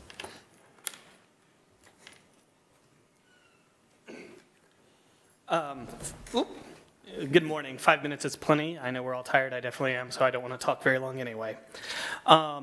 I just want to say my name is Jared Eubanks. I'm a member of Andy Notcan's District 2. And I want to say, as a property taxpayer, and admittedly just a modest home here in Lafayette, Lafayette's property taxes are not onerous. That aside, it is never easy to vote for something like this. So I'm grateful you guys are up here doing this, that you have the courage to. I'm grateful that reports are showing that it's largely commercial properties, presumably because of the coronavirus, and hopefully after a year we can put this behind us. It's a bitter medicine, but it's a pandemic affecting not only our health, but also the health of our economy, and something we need to do. So I'm here in support of you guys. I know rolling forward the millage isn't the right word, but whatever it is. On the matter of hiring outside counsel, I definitely don't agree with any of you guys on everything in the budget. I'm sure going over it, I would disagree with each of you about something. But I think the one thing we can all agree on, the one thing I hope we can all agree on, is that y'all represent the taxpayers of this city. Y'all are essentially, for lack of a better word, our fiduciaries when it comes to the tax dollars we pay in. I know personally I knocked on hundreds of doors and had literally hundreds of conversations leading up to the Fix the Charter vote. I know I spoke in front of you guys several times, so at Mr. Pat's town hall I remember talking. It was a long process and there were a lot of conversations. This was always the primary concern. 9 out of 10 people you talk to, it was about the Lafayette City Council being able to control our tax dollars. It has been clear to the public that the independent administration of our city tax dollars by the city is still all but non-existent. This budget process has been really deflating to some of the people watching. And as also has been pointed out earlier tonight, there are actual legal concerns regarding this. Spoken to by people much more educated on that point than me, so I won't belabor that. The act of amending the charter, as we all know, was momentous. Knowing that your actions today set precedent for what could literally be decades of how we govern our city and parish. Something Mayor Mayor President Guillory has voiced a few times when we talked back about the charter changes, where that he felt like maybe they were rushed and there weren't enough voices and enough looking at it. So I'm sure he would not oppose, or that he would oppose our rushing this process. This is too important for us to mess up. Lastly, the administration, Mayor President, our legal team, Ms. Toops, and our finance team are all extremely helpful resources that come with this process. But ultimately, the use of tax dollars is y'all's responsibility, and your constituents are here imploring you guys not to take that lightly and not to relinquish that role. This may take a little bit of time, but we do have the budget we're operating under currently to give us that time. So I hope you guys vote yes to this and take this budget process very seriously. Thank y'all. Next speaker is Will Teely. Mr. Teely, you may begin speaking. Hello and good morning. My name is Will Teely. I live in City District 2. Councilman Andy Nakhan represents me, so thank you to him and thank you to everyone on the City Council. I would like to support this ordinance for the City Council to hire its own legal representation for the remainder of the budget process. Ladies and gentlemen, let's be clear here. We have a crisis. The Parish Council has been given a pass by the administration to usurp control from the Lafayette City Council and to exert illegal influence over city-only tax dollars and city-only millages. This not only violates the Louisiana State Constitution, it violates Section 504 of our Home Rule Charter, which states that the Lafayette City Council and the City Council alone shall have control over line items of the budget that are funded solely by city tax dollars. Yet, that was not respected in the budget process and has left us with a tainted budget that unfairly values parish priorities over city priorities. Furthermore, we cannot expect unbiased legal advice from our city parish attorney who is charged to serve the administration, and more specifically, the mayor president. He works for Mr. Guillory, not for the city council. We saw that when he refused to defend the EDDs in court. Therefore, the Lafayette City Council has one last option. It needs its own legal representation to protect tax dollars of city residents of Lafayette.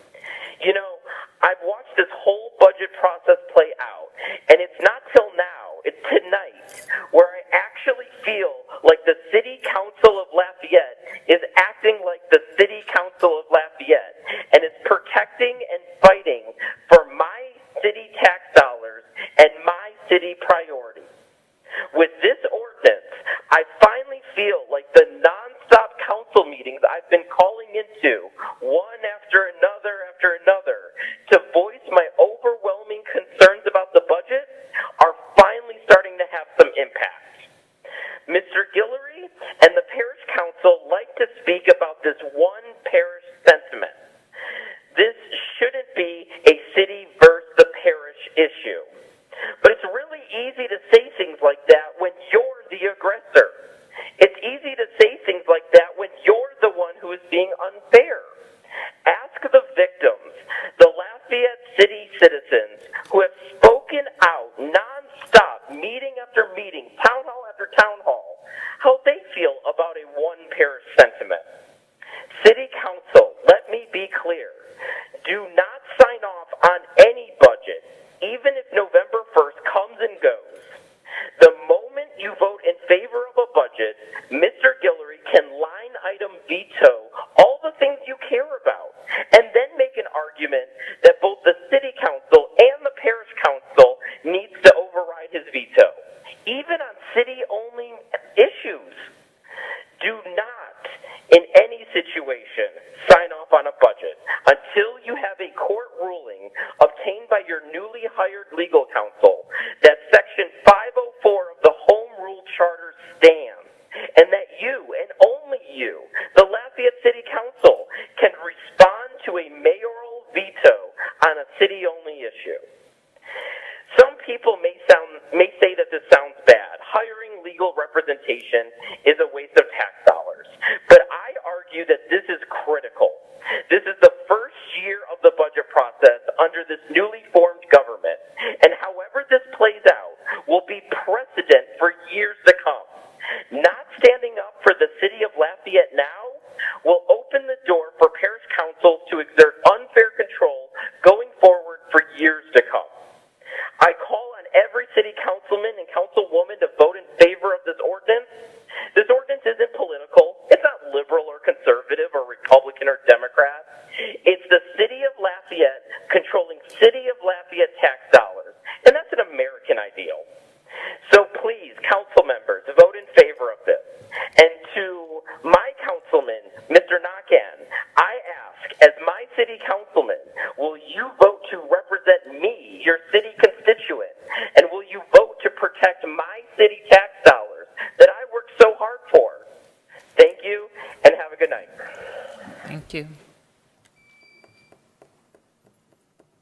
We have one more caller.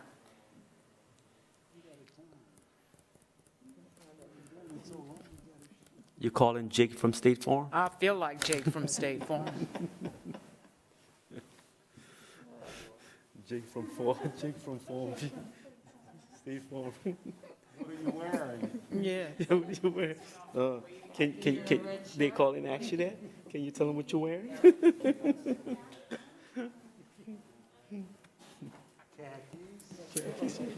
Next speaker, final speaker is Aaron Lysick. You may begin speaking. Hi, thank you. My name is Erin Lee-Seek. My representative is Andy Nakan, and thank y'all for listening to me and staying so late at night. We all really appreciate y'all representing us. I'm calling in support of this ordinance put forth by Councilman Lewis to hire legal counsel. Right now, there's currently a conflict of interest we are seeing with our current council. They're trying to serve two masters, and we're getting a lot of conflicting information, which is very concerning. And I find that when situations happen like this in life, when you're trying to make big decisions, it's always wise to get a second opinion. So I think that would overwhelmingly apply to this scenario, as this budget is setting precedent for all of the budgets that follow. So it's important that we have the most thorough understanding of the charter and the law to ensure that what is being done now is lawful and being done properly. Because watching these hearings has been an illuminating experience, to say the least, because I'm seeing that we are reeling from prior decisions, poor prior decisions that were not done with proper oversight, and the consequences are just detrimental. So thank you, Councilman Lewis, for taking this initiative, and I would like to see a unanimous vote in support of this tonight. I think it's in all of your interests and all of our interests as taxpayers to do this. So thank you so much. Thank you. Mr. Chair, citizens who did not wish to speak in support of item number 3, 4 citizens called in support and 1 in opposition. Thank you. Yes, call for vote for introductory in Global 1 and 2. Item 1 and 2. District 1? Yes. District 2? Yes. District 3? District 4? Yes. District 5? Yes. Motion to introduce in Globo is approved. And I do have paperwork from Conrad for city millages with reference to that. Adjourn the special city council special meeting. Thank you and good well, I don't know. Call it whatever y'all want.